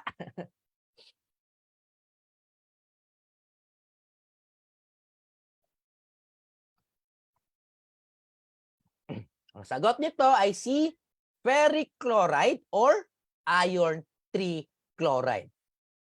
Okay? Ferric chloride or iron 3 chloride. Very good. Yan. Easy lang, di ba? Basta, ma-memorize nyo yung mga traditional name. And usually, again guys, yung mga always lumalabas is about kay iron, at about kay tin. Yan. Yan yung pinaka gas-gas na lumalabas ulit. Kang iron at kay tin. Focus kayo dyan sa pag-memorize. Sige. Let's move to the binary acids. Excuse me. Okay. So, binary acids, okay, the only thing na magiging IDE siya is that pag pure, okay, pag pure gas, if ever aqueous solution siya, magiging acid na siya at IC. Kaya pag pag HCl gas, hydrogen chloride. Pag HCl aqueous, hydrochloric acid. Okay? So magdi-differ lang siya pag pure or aqueous. Sige. Ito pa.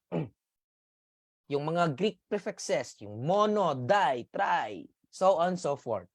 Diba? Ito, CO, carbon monoxide. Kasi isa lang. Isa lang oxygen. Kaya mono, isa. Carbon monoxide. Ito, sige nga, sagutin nyo nga to. Sagutin nyo to. N2O4.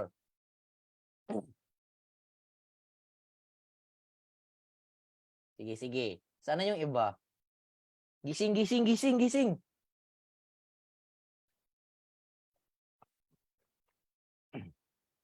Okay?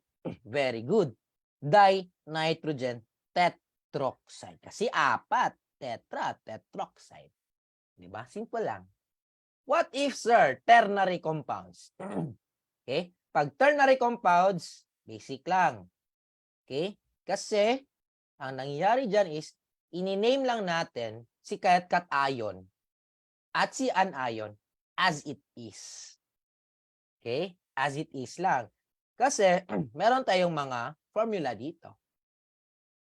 Ito yung dapat memorize nyo pa din. Okay? Chloride, chlorate, bicarbonate, carbonate. Okay? Permanganate, phosphate, phosphate. And to tell you guys, yung parating lumalabas ay about kay PO, SO, at si CLO. Just focus on those three. ClO, PO, and SO. Pero, wag yung i-ignore yung iba ha. Kasi mayroon mga questions din na lumalabas yung iba. Pero mostly, focus on ClO, PO, and SO. Hinga, try natin ito. Ano ito? Sagot. Go, go, go.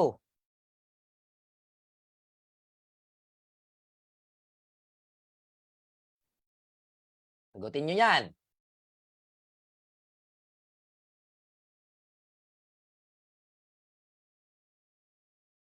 Pabilisan ito ha. Dapat mabilis kayong sumagot. Mag-name para at least hindi sayang yung time nyo. Kasi limited lang pagsagot sa majorship. Sagot nito ay cupric sulfate or copper 2 sulfate. Okay? Copper 2. Dapat nandyan si 2 sulfate or cupric sulfate. Ito. Sagutin nyo. Go, go, go.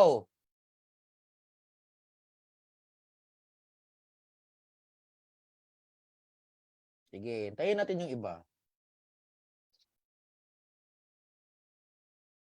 Okay? Ang sagot nito ay ammonium chloride. Kasi isa lang. Diba? IDE, remember? As it is. Last one. Sige, sagot.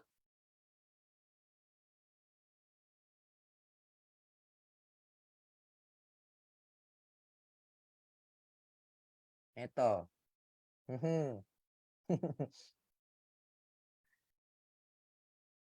This is NH4 and CO2, ammonium carbonate. Di ba? Basic lang. Pag tinanong kayo, okay, anong lumabas ng mga naming? Basic lang, sir.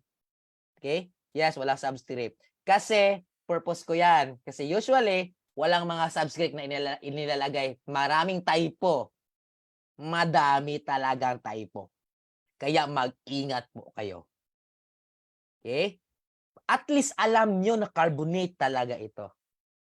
Di ba? Ito yung purpose yon. Okay? Di ba? Di ba? Si Sir Luigi, napansin niya, walang 3. Madami sa let na madaming typo. I tell you guys. Kaya mag-ingat po kayo. Okay? Sige. Dapat alam nyo talaga yung buong concept. Okay? At least hindi kayo mawawala. Hindi kayo malilito. Okay? At least, so proud, so proud. Sige, balik tayo. We'll go to the oxyacids. Sana ba? Okay. In naming oxyacids, okay, if the polyatomic anion is ending in ATE, chine-change lang natin yung suffix to IC plus acid. At kapag nag-i-end siya ng ITE, magiging OUS plus acid. Say for example, we have H plus and NO3 negative. Si HNO3, ano ito? Sige nga. Ninyo nga, HNO3. Okay, HNO3, nitric acid. While as si HNO2, siya yun si nitrous acid. Yan lang yung differences nilang dalawa.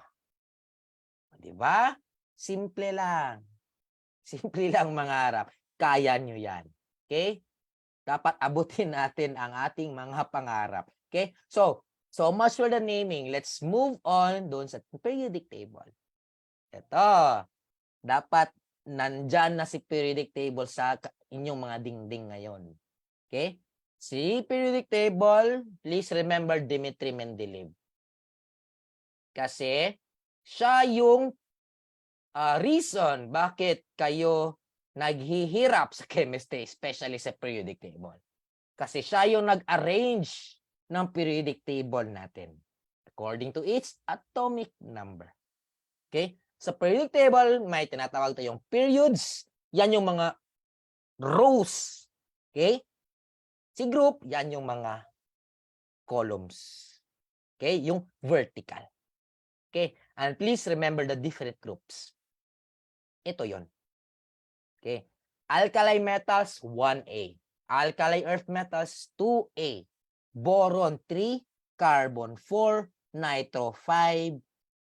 Oxygen, 6. And halogen, 7. And last, noble gas, 8. Okay.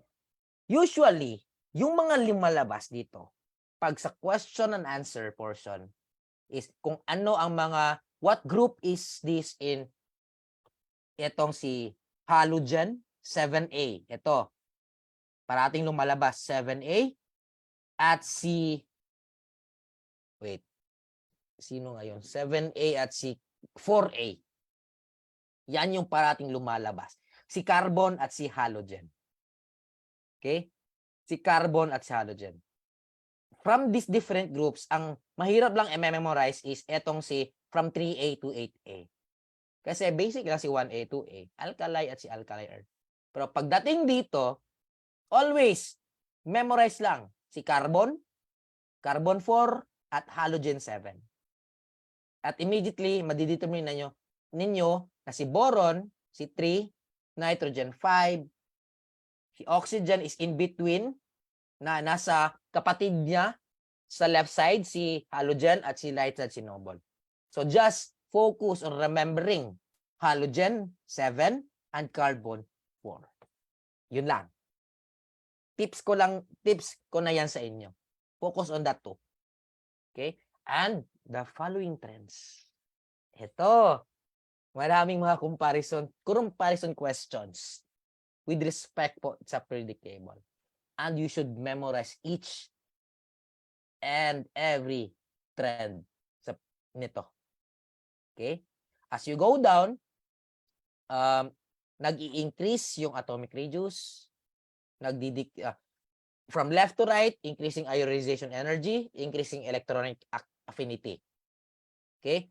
Electronic affinity, going to the top to bottom, nagdi-decrease, as well as the ionization energy. Non-metallic, from left to right, going up, metallic character, pabaliktad. Atomic radius, from right to left. Yun lang. Hindi na ako magdi-discuss nito kasi sabotable naman. Just memorize this one. Alright? Sige. So, tapos na tayo sa inorganic chemistry. Yun lang yung nasa learning competencies. Hindi na yun kasali yung mga chemical equations. Okay? Magwewelga tayo pag sinama nila yun na hindi nila binigay doon sa TOS. Okay? Sige. Let's go to organic. Organic chemistry. Okay, from the word organic. It is the study of carbon and its compounds. That is because carbon, meron siyang ability mag-form ng bonds. Ng ano? Bonds with another carbon atom. Kaya nag-create siya ng maraming numerous compounds with diverse structures and different functions. Okay? Makikita natin siya on any natural component, maybe insects, plants, animals, also with the synthetic compounds. Pwede din siya natin makita doon. Okay, let's discuss first petroleum. Petroleum is the rich source of materials for the synthesis of organic compounds. Okay? Si organic chemistry, always siya about sa synthesis dun sa mga carbon atoms natin. At involved dyan na pag-create o pag-generate o pag-process ng mga petroleum gas natin. Okay? Petroleum is just a complex mixture of crude oil and natural gas na na-form in the past for many millions of years because of intense pressure and temperature. Okay? And also, it is a source of carbon component na nanggaling sa mga decaying plant and animal matter. Okay, yan si petroleum. Si crude oil at si natural gas naman ay yung mga nire-refine natin. Okay? Pino-purify natin. Pinoproseso para sa commercial uses. Okay? At examples for that are fuels, yung mga oils, waxes natin, at yung asfalto. Okay? So, and this crude oil, natural gas, and si petroleum, it involves the classification of hydrocarbons and its derivatives. Okay? So, it may either be aliphatic or aromatic. Si aromatic, yan yung may aromatic ring. Okay? Aromatic ring. Hindi perfume na aroma ha, aromatic ring. Structure po yan. Aliphatic, yan yung straight chain carbon atoms. And within that straight chain, pwede siya maging saturated or unsaturated. The only thing that we can distinguish saturated from unsaturated is that si saturated, single-bonded carbon atoms, carbon chain. Si unsaturated, double bond or triple bond siya. Yan lang yung difference nilang dalawa. And all of these hydrocarbons, meron siya mga derivatives. And say welcome, say hello to the functional groups. Ito. Diba? Madami ito, guys. So, functional group, we have hydrocarbons. The alkanes, alkenes, isa. Alkenes, dalawa. Alkynes, tatlo. Okay? Arenes, ethane, ethylene, acetylene, benzene. Just focus only alkanes, alkenes, alkynes, and ethane. Focus lang kayo dyan. Ay, ito. Alkanes, alkenes, and alkynes. Itong sa arenes, medyo hindi siya famous dito. Hindi siya famous sa left. Okay? So, focus on these three. Alkanes, alkenes, and alkynes. 1, 2, and 3. How about the halogen-containing compounds? We have alkyl halides, and we have the aryl halides. Again, just focus on these alkyl halides. RX yung formula. Okay? MyCl. Okay? Sige. How about the oxygen-containing compounds? We have alcohol, phenol, ethers, aldehydes, ketones, and carboxylic acid. Focus more on alcohols. I hope nagja-jot down notes kayo ha, para hindi na ko paulit-ulit. Alcohols, ethers, and aldehydes. Focus lang doon sa tatlo. Okay? Alcohols, dash all. Ethers, ether. Aldehydes, we have the dash al. Ito sa oxygen. How about sa carboxylic?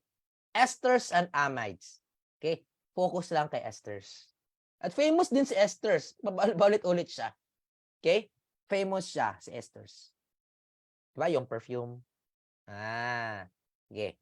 Nitrogen-containing compounds. The amines, nitriles, and nitro compounds. Focus lang ni amines. Okay? So, yan lang yung mga functional groups na always lumalabas sa left. Okay? Kasi, pag memorize nyo ito lahat, ewan ko na lang kung kaya nyo ba. So, ito lahat yung mga functional groups sa organic chemistry. Okay? Madami talaga. But some of which, yung sinabi ko kanina, yan, focus na kayo doon. Okay? And this, marami pa mga lumalabas. Yes! Madami. Pero sa ngayon, sa chemistry, 13 questions lang kasi. So, I think, isang question lang. Usually, isa lang ata. Feel ko lang ha, kasi 13 questions lang ang kukuhanin dyan. So, it's safe to assume that isa lang ang lalabas dito. At ang lalabas yan yung mga functional groups na sinasabi ko sa inyo. Okay? At least alam nyo kung saan kayo mag-focus. Sige. So, all of these functional groups sa organic chemistry, meron mga properties. Diba? Lahat ng mga entities dito sa Earth, always associated with its property. Okay? Property, melting point and boiling point. Si organic compounds can be found as solid, liquid, or gas. Diba? In the 3 states of matter. Okay? 3 state of matter. Yan yung kanina sinabi ko. 35 pala. Diba? 35 pala. Kasi 35. Lagay natin na magiging dalawa or isa. Okay? Dalawa, isa, or tatlo. At least, meron kayong bonus points doon. 35 pala. 35 plus 30. Tama pala. Sige lang. At least, alam nyo na kung saan kayo mag-focus. Importante doon. Thank you for that, Sir Abdurrahim. Okay? So, again, melting point and boiling point. The physical state of an organic compound. Again, attributed siya sa number of carbon atoms na nandyan sa organic compound na iyan. Okay? Attributed siya. Kailan siya magiging solid, sir? Magdedepende sa number of carbon atoms. Kailan siya magiging liquid? Magdedepende pa din sa carbon atoms. Kailan magiging gas? Magdedepende sa carbon atoms pa din. Kasi meron tayong process na tinatawag na fractional distillation. Ito yung method na ginagawa natin to process to make a certain desired product from that crude oil. Okay? Sige. Ito yon. Very famous na always lumalabas. Pag 1 to 4 na carbon atom, yan yung mga refinery gases natin. And the more the carbon atom is, the higher the carbon atoms, the higher the temperature. Okay? And the higher the temperature, the higher the number of carbon atoms, the more it becomes solid. Okay? Diba? From carbon 1 to carbon 4, gas pa yan siya. By fractional distillation, magiging 5 to 10 carbon atoms, magiging liquid na siya. Okay? Gasoline or motor fuels. Ito, hindi gasoline yung ginagamit ni Let. Motor fuels yung ginagamit niya. Pag carbon 5 to carbon 10, motor fuel. Remember that one. Carbon 11 to carbon 12, kerosene, jet fuel. Carbon 13 to carbon 25, yan yung mga gas oil natin, fuel or yung mga diesel. At yung mga residue, yan yung mga solid compound, solid carbon compound, yung mga lube oil at yung mga asphalt. Okay? So, eto yun. Ang usually lumalabas si motor fuel, jet fuel, at si asphalt. Okay? So, again, the more or the higher the carbon atom is, the higher the temperature it belongs. Okay? Or it undergoes. And bakit, sir? Kasi meron tayong tinatawag na intermolecular forces of attraction. Okay? Yung ionic bonding, hydrogen bonding, dipole-dipole, yung van der Waals. Okay? So, si ionic bonding, syempre, all about ions. Okay? And only we have the bonds that can be formed from the functional groups. We have amines and those carboxylic acids. Hydrogen bonding, exist lang siya for HF, HN, and HO. Okay? Yung mga functional group nito ay yung mga alcohol, phenol, carboxylic acids, amines, and amides. Dipole-dipole. Okay? Dipole-dipole, yung presence ng isang atom, okay, is marami or more siya on the electronegativity compared to that other one na slightly positive and slightly negative. Okay? And the only functional group that exists or that exhibit this type of interaction is si carbonyl group. Ito, please memorize this one. Dipole-dipole, all about carbonyl. Okay? Paki-remember. Dipole-dipole, carbonyl. At si van der Waals naman, or what we call hydrophobic interaction, okay? Excuse me. Okay? Is para siya doon sa mga long chain of hydrocarbons. Long chain such as yung mga alkanes. Okay? And from these 4 bonds, the strongest is si ionic bonding. And the weakest interaction is si van der Waals. Again, yung strongest is si ionic at si weakest ay si van der Waals. Okay? So, let's move to solubility. Okay. The number of, the higher the carbon number of atoms, the more that it becomes immiscible. O, di ba? Pag lumalaki yung carbon atoms, the more it becomes immiscible. Yan lang yung trend niya in terms of solubility. And in terms of boiling point, eto yon. Magkaiba. Kasi it will depend on its interaction. Yung bonding interaction niya. Okay? Pag hydrophobic, takot sa tubig, yung boiling point niya is basically negative. Okay? Dipole-dipole in between boiling points at yung bonding interaction na hydrogen bonding, yan yung medyo malaki-laki na yung mga boiling point. Okay? That's for the boiling point. So let's try to have a comparison between the general properties of organic compounds versus inorganic compounds. Ito yon. Okay. Sa bonding, si organic, covalent, inorganic, ionic. In a physical state, at room temperature, si organic, liquid or gas, si inorganic, always solid. In terms of solubility, mas higher or mas soluble si inorganic compared ni organic na hindi siya soluble. Boiling point. Lower boiling points yung mga organic compounds compared ni inorganic compounds na mas higher. Okay? Greater than 1,000 degrees Celsius. And flammability, mas more on or mas go through flammable si organic compound kasi gas, di ba? Fuels compared doon sa inorganic compounds natin na non-flammable. Okay? So yan yung differences between organic and inorganic. And these are the basic reactions of organic compounds. Ito. First, okay, organic reaction ha. These are the methods that requires the breaking of strong covalent compounds. At meron ding kaakibat na energy input para magbi-breakdown siya. Okay? And it needs to have a catalyst. Organic compounds, organic reactions should have a catalyst para magiging stable ang process niya or ang reaction. Okay? First, we have substitution reaction. Okay? So, organic compound, substitution reaction, single replacement naman doon sa inorganic.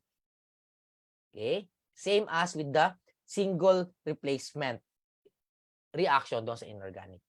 Okay? So, this is the reaction on which isa or madaming atoms na nire-replace lang siya within another atom or within that group of atoms. Okay? A functional group that is, an example for that is the alkyl halides. Okay, they are formed by substitution of halogen atoms for a hydrogen atom. So, sinasubstitute lang niya. Okay, single replacement. Elimination reaction, from the word elimination, may nawawala. Okay, may nare-remove na adjacent atoms from a certain molecule. Okay, and ang resulta nito is that magka-create siya ng multiple bonds. Okay? So, example yan is yung conversion ni ethyl chloride to ethylene. At meron tayo dito, dehydrogenation at dechlorination. So, elimination of hydrogen and elimination of chlorine. Okay? Just remember that one. Addition reaction, may na-add. Okay? An atom or a certain molecule is being added to an unsaturated molecule, creating a single product. Okay? Kabaliktaran ni elimination. So, may na-add. So, we have hydrogenation, we have hydration. Okay? At please remember this Markovnikov's rule. Okay? This is the term on which it helps to predict the main product within a hydration reaction. Okay? Ito yung nag-help na nagpe-predict kung anong product ang mangyayari with that hydration reaction. Okay? So, meron pang dalawa. We have condensation reaction. Okay? Condensation reaction. This is the reaction on which dalawang molecule nagko-combine to form a single molecule. Example of such processes are esterification and saponification. Okay? Ester formation of esters from an alcohol or a carboxylic acid. Okay? Si saponification naman talks about alkaline hydrolysis to create ester. Lastly, we have hydrolysis. Kabaliktaran, reverse of condensation. Okay, hydro indicates that nandyan si tubig. And it is a way to break these water molecules to these molecules to be break because of that water. Okay? Ina-add natin si water para yung molecule nagbe-break apart. Okay, and remember this COC linkages. Pag COC linkages, hydrolysis reaction agad. Okay? And with these different reactions, meron tayong tinatawag na polymer. Okay. Polymer. Poly, madami, madaming monomers. Okay. And one important process of that is what we call polymerization. It is an industrial application on which we compile or we make or we create another set of substances to form another material. Okay? Tina-target natin yung mga monomers to join para to create another material. Okay? Pwede siya maging natural or synthetic. Kaya nakakreate tayo ng mga plastics, yung mga rubbers because of this polymerization. Yung natural way is yung mga macromolecules natin. Later on, we will discuss everything. Okay? Another one sa polymers, pwede siya maging thermoset or thermoplast. Thermoset, nag-create siya ng isang infusible or insoluble product kapag hini-heat up siya. Pag thermoplast naman, nagme-melt down siya when heated. And nagiging solid siya, nagso-solidify pag cooled. Okay? Thermosets and thermoplast. At si polymers naman, it will also undergo the basic reactions. Okay? Say for example, we have addition reaction. It will involve three steps. Initiation step, propagation step, and termination step. Okay? Pwede siya mag-undergo ng condensation. Okay? So from monomers to polymer, di ba? We can create nylon, we can create the polyester or synthetic rubbers. Ito mga damit natin. Yan yung process dyan. Okay? So, that's all for the inorganic chemistry portion. Yan lang yung focus natin doon sa competencies. And now, let's move on to the last one. Biochemistry. Okay, madali lang ito. Kasi, I think nasa biosciences din ninyo ito. Okay, biochemistry, we will talk about the amino acids that makes up proteins, fatty acids that makes up lipids, the sugars that makes up the carbohydrates, and the nucleobases or the nucleotides that makes up the DNA and RNA. Okay? Sige. Break muna tayo 5 minutes, guys. Okay? 20 slides na lang. Okay? 5 minutes muna tayo. CR muna ako.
Okay, sige. Let's continue para hindi tayo aabot ng 6 p.m. Okay. Let's focus first on discussing carbohydrates. Okay, carbohydrates. What are carbohydrates, sir? Okay, these are the compounds that made up of carbon, hydrogen, and oxygen. Please remember ha, pag carbohydrates, tatlo. Carbon, hydrogen, oxygen. The CHOs. Okay? And carbohydrates are known as saccharides or what we call sugar. And basically, these carbohydrates are the energy, is considered to be the energy source sa ating body. Okay? Sa ating bodies. Siya yung fuel. Okay? And it has a general formula of CXH2OY. Okay? At yung bond na naglilink sa dalawang sugar units ay tinatawag natin na oxygen glycosidic bond. Okay? Please remember the ones that are highlighted. Okay? So again, carbohydrates, the CHOs, otherwise known as saccharides or sugar, and they are the energy source of the body with a formula of CXH2OY with a bond of oxygen glycosidic bond. Kasi si carbohydrates can be distinguished into three. Okay? Into three. We have the monosaccharides, the disaccharides, and the polysaccharides. Monosaccharides meaning isa lang, one sugar unit per molecule. Okay, examples for that, yung glucose at yung fructose. Disaccharides naman, di ba? Dalawang sugar units per molecule. We have sucrose and we have lactose. Polysaccharides, many sugar units per molecule. Examples for that are cellulose and starch. Okay? So let's start from monosaccharides. So sino si monosaccharides, sir? Okay. Monosaccharides is yan yung carbohydrates na may 6. Just remember ha? 6 na carbon atoms. Therefore, they can be also called as hexose. Okay? Hexoses. Kasi 6. Okay? And what functional group ang present sa kanila? Okay? What functional groups? Only 2. The alcohol group and the ether group. Okay? Basta monosaccharides, alcohol, and ether. Alright? At meron tayong 3 monosaccharide. We have glucose, fructose, and si galactose. Glucose and fructose can be found sa ating mga fruits. Okay? Galactose, yan yung pinaprocess natin. Kasi, it is not naturally occurring. Okay? And from these monosaccharides, we can create the disaccharides. Okay? The disaccharides are those monosaccharides na enjoined to form sucrose, lactose, and maltose. Okay. Si sucrose, glucose plus fructose. Lactose, dapat memorize niyo ito dapat ha. Glucose plus galactose. Maltose, we have glucose and glucose. Okay? Glufru, GF, sucrose, GG, lactose, and another GG, maltose. Okay? And with these disaccharides and the monosaccharides, we can create a long set of carbon chain. Okay? We have the polysaccharides. We can form starch, glycogen, and cellulose. Okay? Si starch, glycogen, at si cellulose are all polymers of glucose. Okay? Polymer siya ni glucose. Okay? Si starch ay usually nakikita natin sa mga plants. Okay? At may 2 glucose polymers na nag-involve sa kay starch. We have the amylose and the amylopectin. And basically, si starch, hindi natin mahahanap sa mga animals. ang mahanap na natin sa animals is yung si glycogen. Kasi ginagamit ng mga animals si glycogen para mag-store ng energy. Okay? Between starch and glycogen, mas shorter yung chains ni glycogen compared kay starch. Kaya nga, mas highly branched si glycogen. Si starch is mainly straight lang siya. Long chains. Okay? And lastly, we have cellulose. Okay? Cellulose is a straight chain polymer. Same as galing sa glucose units and walang branching na na-occur dito. Okay? Rigid yung molecular structure niya. Okay? Kaya nga, rigid, nagsastand yung mga plants natin. Yan yung major structural material sa mga tanim natin. That is what our plants are made of. Okay? Okay. That's for the carbohydrates. Punta naman tayo kay protein. Okay? Protein, pag si protein, we will always associate that with amino acids. Okay? Because proteins are actually natural polymers where they have very large molecules that is critical for the human body. Importante talaga si protein. Okay? And it is made up of linkages of monomers of amino acid. At yung functional group na makikita natin kay protein, nandyan si COOH, eto, or the carboxylic group, and the NH2 group, the amine group. And almost lahat ng configuration sa protein is nasa L configuration ito. Okay? Nasa L configuration. At a certain physiological pH, itong mga amino acid natin, meron siyang mga neutral charges. Kasi nag-i-exist siya as a zwitterion. Okay? What is a zwitterion, sir? Etong si zwitterion, siya yung molecule na merong positive at negative charges. Okay? Please remember, zwitterion, meron siyang positive and negative charges.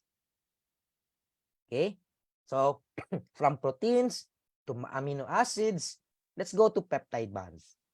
Okay? Peptide bonds are just amino acids, two amino acids na nililink natin together. Via what process? Via condensation. Again, please remember, pag peptide bond, dalawang amino acid na nag-create lang through condensation reaction. At the same time, merong removal of water. May involvement of water pa din. Okay? Ang tinatawag natin na polypeptide pag madaming amino acid na ang nililink natin. Okay? And these peptide bonds or the polypeptides, it will result to a protein. Okay? So, protein. Nagka-create siya ng protein. At si protein naman, meron siyang mga functions. Okay? Madaming functions si protein, guys. Okay? It can have a function as an antibody for mobility, can transport proteins, structural proteins, storage proteins, messenger or hormonal proteins, and catalysts. Okay? Madaming functions si proteins. So, let's about immunity. Siyempre, meron mga proteins na nagde-defend sa body natin against antigens. Okay? Ito yung mga molecules of proteins na nasa immune system natin. Okay? They are the defense mechanism. In terms of mobility naman, merong mga proteins na responsible for body movement. Okay? So for example, yung muscle contraction. Okay? Si protein yan. Okay? Catalyst naman. Merong mga proteins na nagka-catalyze. Or shall I say, nag-speed up ng mga reactions. Meron din. Hormonal proteins. There are such proteins also that helps to coordinate some body functions because it sends a signal para lumalabas yung mga hormones. Say for example, yung insulin, di ba? Kinokontrol niya yung blood sugar natin. Merong protein doon na nagti-trigger na okay, labas ka na kasi yung concentration ng blood natin is over na. Okay? Dapat natin lilimitahan. Okay? Structural protein. Ito yung mga proteins na nagpro-provide support because they are fibrous. Okay? Say for example, we have doon sa mga connective tissues natin. Okay? Yung collagen. That is one example of a structural protein. Storage protein. Okay. Storage. It can store amino acids. Simple as that. And lastly, we have transport proteins. These are the carrier proteins na minumove niya yung molecules, okay, from one place to another sa ating body. Say for example, we have hemoglobin. Ano tinatransport niya? Si oxygen. Okay? At yun ang mga functions ni protein sa ating body. Okay? So from protein functions, let's have some of this protein denaturation. Okay? Denaturation is simply saying na ito yung process na may isang protein na it loses its secondary, tertiary, or quaternary structures. So may nawawala sa kanya. Okay? At ang nangyayari dyan is that nang dahil kay physical or chemical agents. Say for example, we have strong acids, yung mga base, inorganic salt, heat, and other factors na nagdi-disrupt sa mga bonds on which these amino acids are being held together. Okay? So, we have this denaturing agent. We have heat, acids and bases, heavy metals, organic compounds, and mechanical agitation. And these are examples of which. Diba? Pag nagluluto ka ng isang meat, the more na you heat that up, the more na that it breaks the protein, at the more na magiging hindi na siya medyo solid. Diba? Ang tawag dyan sa Filipino. Yung madali na siyang kakainin. Hindi na siya matigas. Kasi binibreak down natin yung protein niya. Yung fibrous structure. Kaya hindi na siya matigas. Okay? Yan yung isang example dyan. Okay? Mas malambot na. Thank you, Ma'am Shirley. Okay? Yan yung way to make lambot yung protein. Yung meat natin. Diba? Meat or protein foods. So, yan yung meaning dyan. Okay? So, tapos na tayo kay carbo, tapos na tayo kay protein. Punta naman tayo kay nucleic acid. Ito, babalik-balik. Nucleic acid, DNA versus RNA. Nucleic acid, merong nitrogenous base, merong 5-carbon sugar, at merong phosphate. The difference between DNA and RNA is just like this. Okay. So DNA, siya yung parang brain. Okay? Siya yung brain. Nandyan yung na-deposit yung genetic information natin. Si RNA naman is siya yung ways and means para magti-trigger para sa protein synthesis. Okay? Para magamit natin for creating more nucleic acids. DNA, double. RNA, single strand. DNA, deoxyribose. RNA, ribose. Pag DNA, C-tag. Pag RNA, puwag. Si DNA lang, meron siyang thymine. At si RNA, may counterpart na uracil. Yan lang yung differences nila. Okay? But don't focus on that. Focus on this one. Okay? Focus on the stages. Stages, kasi ito yung usually lumalabas na concepts. Dapat alam nyo ang tatlong stages na ito. Sige nga, paki-chat down sa chat box. FB people, comment down. what are the 3 stages na binabanggit ko dito in terms of DNA and RNA? Sige nga, tingnan natin. What are the 3 stages? Go, go, go. Chat box.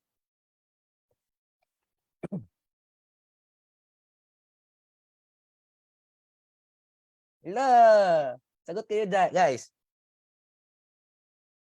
Huwag mahiya.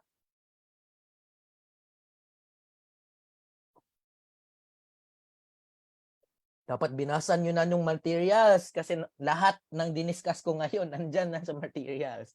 Okay? So we have the replication, transcription, and translation. Please and please don't forget the 3. Okay? I'm sure of which lalabas yan. Okay? Sige. What are the stages? Replication, simply saying, making its own copy. Okay? Nire-replicate lang niya yung genetic information from that DNA. After which, tina-transcribe niya. Okay? Yung DNA molecule, tina-transcribe to produce what? RNA. Kaya, counterpart talaga si DNA at RNA. Kasi complementary si RNA kay DNA. Wala si DNA kapag wala din si RNA. Okay? Importante talaga si RNA. Pero usually, ini-ignore natin. Kasi mas important, medyo maimportante si DNA. Pero, sidekick kasi si RNA para kay DNA. Parang Batman at Robin. Di ba? So, translation. After transcription, after transcribing, tinatranslate ni RNA. Okay? Para, mag-produce, mag-generate ng amino acid, forming that designated protein for the use of the body in different functions. Yan yung diniscuss natin kanina. Those different functions. Okay? Again, stages, replication, transcription, and translation. Don't forget the RTT or RTT. Please don't forget that one. Okay? Let's move forward to lipids. 8 slides na lang, guys. Laban lang. Lipids. These are just the fatty acids. Okay? That consists of a long hydrocarbon chain. Again, di ba? Organic compounds, hydrocarbon chain again. Okay? And they are distinguished by their solubility. Pag yung macromolecule, in terms of solubility, lipids agad yung sagot nyo, guys, ha? Lipids agad. Okay? Because, and these lipids are actually hydrophobic, non-polar, and made up mostly of hydrocarbon chains. Takot sila sa tubig. Non-polar siya. And there are types of lipids. We have the triglycerides, saturated, unsaturated, waxes, phospholipids, and steroids. Okay? So these are some of the lipids that you should know. And same as with the proteins, meron din function si lipids. Okay? Function as energy source and storage. Siyempre, yung fats natin, energy source din yan. Okay? Pero dapat natin gamitin. Okay? Kasi pag always ka lang mag-store at mag-store, magiging refrigerator ka. Okay? Dapat, nire-release mo din. Kaya, we need exercise. Okay? Exercise. Okay? Another function, we have structural component. Okay? Same as the protein, di ba? May structural component din siya. Kasi, yung family of lipids, diverse siya in a way na nire-regulate niya yung entry ng mga solvents, ions, and molecules. Sa saan? Doon sa cell. Okay? Kasi, siya yung facilitator, kumbaga. Siya yung teacher doon sa cell-to-cell communication. Siya yung teacher. Kasi pag wala si lipid, magiging chaotic yung communication ng mga cells natin in between cells. Kaya need ng teacher doon. Diba? Yan yung application dyan. Another function, we have messenger and transporters. There are lipids na nagki-carry out ng signals na magiging carrier from one information to another. Okay? So these are the three different functions of lipids. Yay! Tapos na tayo sa biochem. Let's proceed to the last topic, all about bacteria, viruses, and chemicals. Okay, bacteria, unicellular organisms, described as prokaryotic cells. Diba? And meron siyang anatomy na ito. Okay? So, later na natin i-distinguish sino si bacteria at si DNA pagdating na natin sa biosci. Okay? Later na. Yung focus natin dito is paano si bacteria, virus, at si chemical na nag-affect sa health natin. Okay? Because I'm sure of which, alam nyo na ito kung sino si bacteria at kung sino si virus. So, bacteria, again, can be further divided based sa kanyang response. Kasi meron tayong tinatawag na, ano yon? Forgot. Yung aerobic at si anaerobic bacteria. Aerobic means na may yung environment niya is may oxygen related. Anaerobic on the other hand, they are living without oxygen. Okay? And there are bacteria, yung bacteria natin pala is naka-classify natin as heterotrophs or autotrophs. Because they have functions on which kini-carry out nila on how do they obtain the energy. Okay? And there are also bacteria that are what we call saprophytes. Yan yung mga decomposers. Diba? Na-mention ko yan kanina. Okay? Sige. Bacteria. Shapes sa bacteria. We have the bacilli, spiral, and cocci. Okay? Yan yung 4 major shapes niya. And usually, yung lumalabas nila is yung Vibrio cholera. I know for sure na familiar na kayo nito, yung Vibrio cholera. Yung comma-shaped. Diba? Gen Ed. Diba? Alam nyo to? Yung comma-shaped. Gen Ed question yon. Parating lumalabas yon. Okay? So, with the different shapes, they can actually function as a different asset in terms on how they infect humans. Okay? Madami siyang ways and means to infect us. Say for example, bacteria can infect our ear. Ang mangyayari dyan is merong mga discharges na lumalabas sa ear. Okay? And yung mga nana ba yun? Yung pus, PUS. Okay? It can cause ear pain. And the only thing that we can fix that is through antibiotics. Sinusitis, di ba? Yung sinus natin. Okay? Nagde-develop siya ng secondary illnesses. Saan galing? Yung sa common cold. Okay? Bacteria din yun. Okay? Another example, yung strep throat. Infection siya sa isang bacteria na what we call streptococcus. Okay? Streptococcus. Yan yung way, yan yung feeling na sumasakit yung lalamunan mo. Parang tonsillitis, bale. Partnered with fever, red spots, and masakit talaga pag kumakain ka. At pag sumasakit yung lalamunan, siyempre, umuubo ka. Pag ubo, bacterial infection agad yan. Okay? Siyempre, may mga vaccines dyan, yung mga flu shots. Ano pa? Yung mga meningitis, bacterial meningitis. Yan yung mga illnesses or infections na very life-threatening. Okay? Very life-threatening. And dito sa Pilipinas, parang nasa top 3 itong si UTI. Okay? Or what we call the, excuse me, urinary tract infection. Okay? And the only thing that can cure that is through antibiotics pan. Kapag umiinom tayo ng mga tubig na hindi clean, 'di ba? O kanang yung mga street juices, yung mga buko juice, ba usually nagkakaroon tayo ng salmonella outbreak because of that.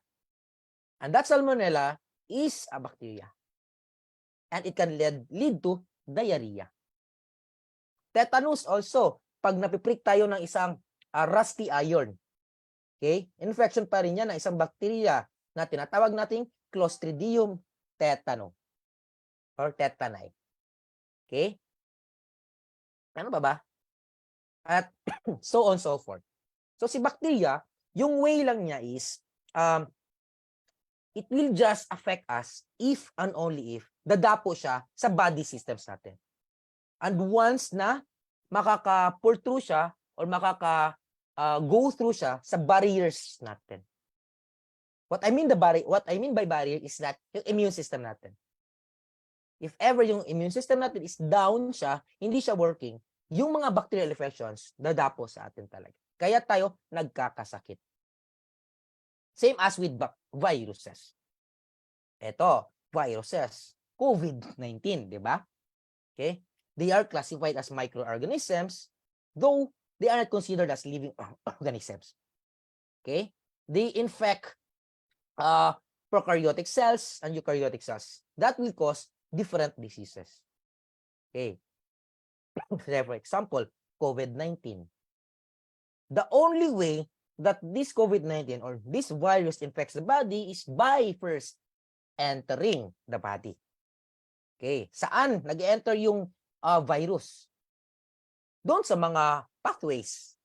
Yung mga entrance exits natin. Yung ilong, mata, baba, at yung mga cuts, skin cuts. And once it enters, ini-infect niya yung cells sa body natin. Ini-inject niya yung material niya.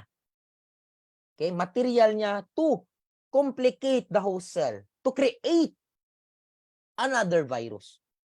Magmumultiply yan siya. Okay? Meaning to say, after it infects, hina-hijack niyan yung cell para magiging production siya, manufacturing company to make another copy of itself. Then, the more copy, lalabas siya and it will spread out all through your body. Okay? Yan yung nangyayari sa COVID-19. Diba? Ang alam natin si COVID-19 is dapat magkwa-quarantine tayo for 14 days. Kasi at that 14th day, nagsa-stop yung spreading within the bodily system. Kasi may limit. Because our own body is just a powerful thing that can stop the virus itself. But it will take time for us to recuperate. And eventually, the virus will stop. Because powerful talaga si immune system. But it will take time. So, yan yung ways on which si virus nag-infect sa atin. Yan yung stage of infection. Yan si COVID-19. Okay? So, I have written some notes about COVID-19. Baka lalabas. Just read it sa handouts. Okay? Last, we have chemicals. Okay? Hindi lang virus, hindi lang chemicals. Hindi lang bacteria. Chemicals din. Nakaka-affect sa atin. And it may be by inhaling, by absorption, or by kinakain. Okay? Ingestion. That is the reason why yung mga chemicals natin, tinatago natin sa bahay, di ba? Always merong label na toxic, yung ekes nga may bungo, ano pa? Yung keep out away of children, chuchu. Okay? Dapat talaga kasi yung chemicals natin is toxic. Okay? At it depends on its toxicity levels. Okay? It depends on its effects, its potency, kung malakas ba yung effect niya, yung exposure mo sa chemical, if ever you are working to a chemical company, pag expose ka sa kanyang chemical, eventually, it will lead to an infection. Okay? Routes of exposure, doses, di ba? Yung mga medicine natin, yung chemicals natin, di ba dapat under dosage siya, recommended dosage. Pag mag-overdose siya, may mangyayari sa atin. Di ba? Okay? Length of exposure and medium. And because of this toxicity sa ating mga chemicals, it will have certain health effects sa atin. Okay? Accidents or every incorrect use of household chemicals can cause health effects such as yung irritation, what you call this, yung allergy. Yun. Kasi ako, allergic po ako sa mga perfumes. Okay? Allergic ako. Okay? And on a long-term basis, it can create cancer. It can damage the organs. It can weaken the immune system. Okay? Allergies, reproductive problems, mababaog ka. Meron din ito. Birth effects. Diba? May problema din. Okay? Because of that certain chemical. Effects on mental state of a certain person, intellectual state, or any physical deformation. Okay? Yan yung mga effects niya. And these are the factors. Okay? Factors. First is yung amount you are exposed to, yung type of chemical, and when and how long. Especially, magmamatter yung age and yung general state of health, and how are you being exposed. Okay, through air, nakain mo ba, through food products or food poisoning, and yung tubig na ininom mo, at yung area, yung cleanliness ng area mo. So, those are the following health effects na makukuha natin pag may bacteria, may virus, at associated pa din yung mga chemicals natin. Alright? So, that's all for the chemistry discussion. So, I hope that you have learned something about it, and I hope, please, basahin nyo yung mga notes na ginawa ko. Okay. So, next week, that will be your, I think, pre-board. Yung sagot, hindi ko pa na-prepare yung mga questions actually. So, I think si Sir Dom, mag-give muna sa kanya kasi uunahin yung bioscience muna. Okay? Bioscience yung first na i-discuss after a week sa pag-release ng questions next week. Okay? At the same time, we will be having a full discussion pa rin sa physics, biosciences, and sa yung science instruction. Just give me time muna to prepare. Okay? So at least tapos na tayo sa chemistry at ni earth science. So I hope paulit-ulit nyo lang iuulit tong discussion na ito. Okay? Kompletos ricados na ito lang. Kulang na lang yung practice questions natin. Pag abot natin sa final coaching, good luck sa inyo. Okay? Dadasdasin ko kayo doon. Alright, so I think it's already 6 p.m. Thank you for listening, guys. And sleep early. Kasi bukas, work mode na ulit tayo. Okay? Thank you so much for listening and bye-bye.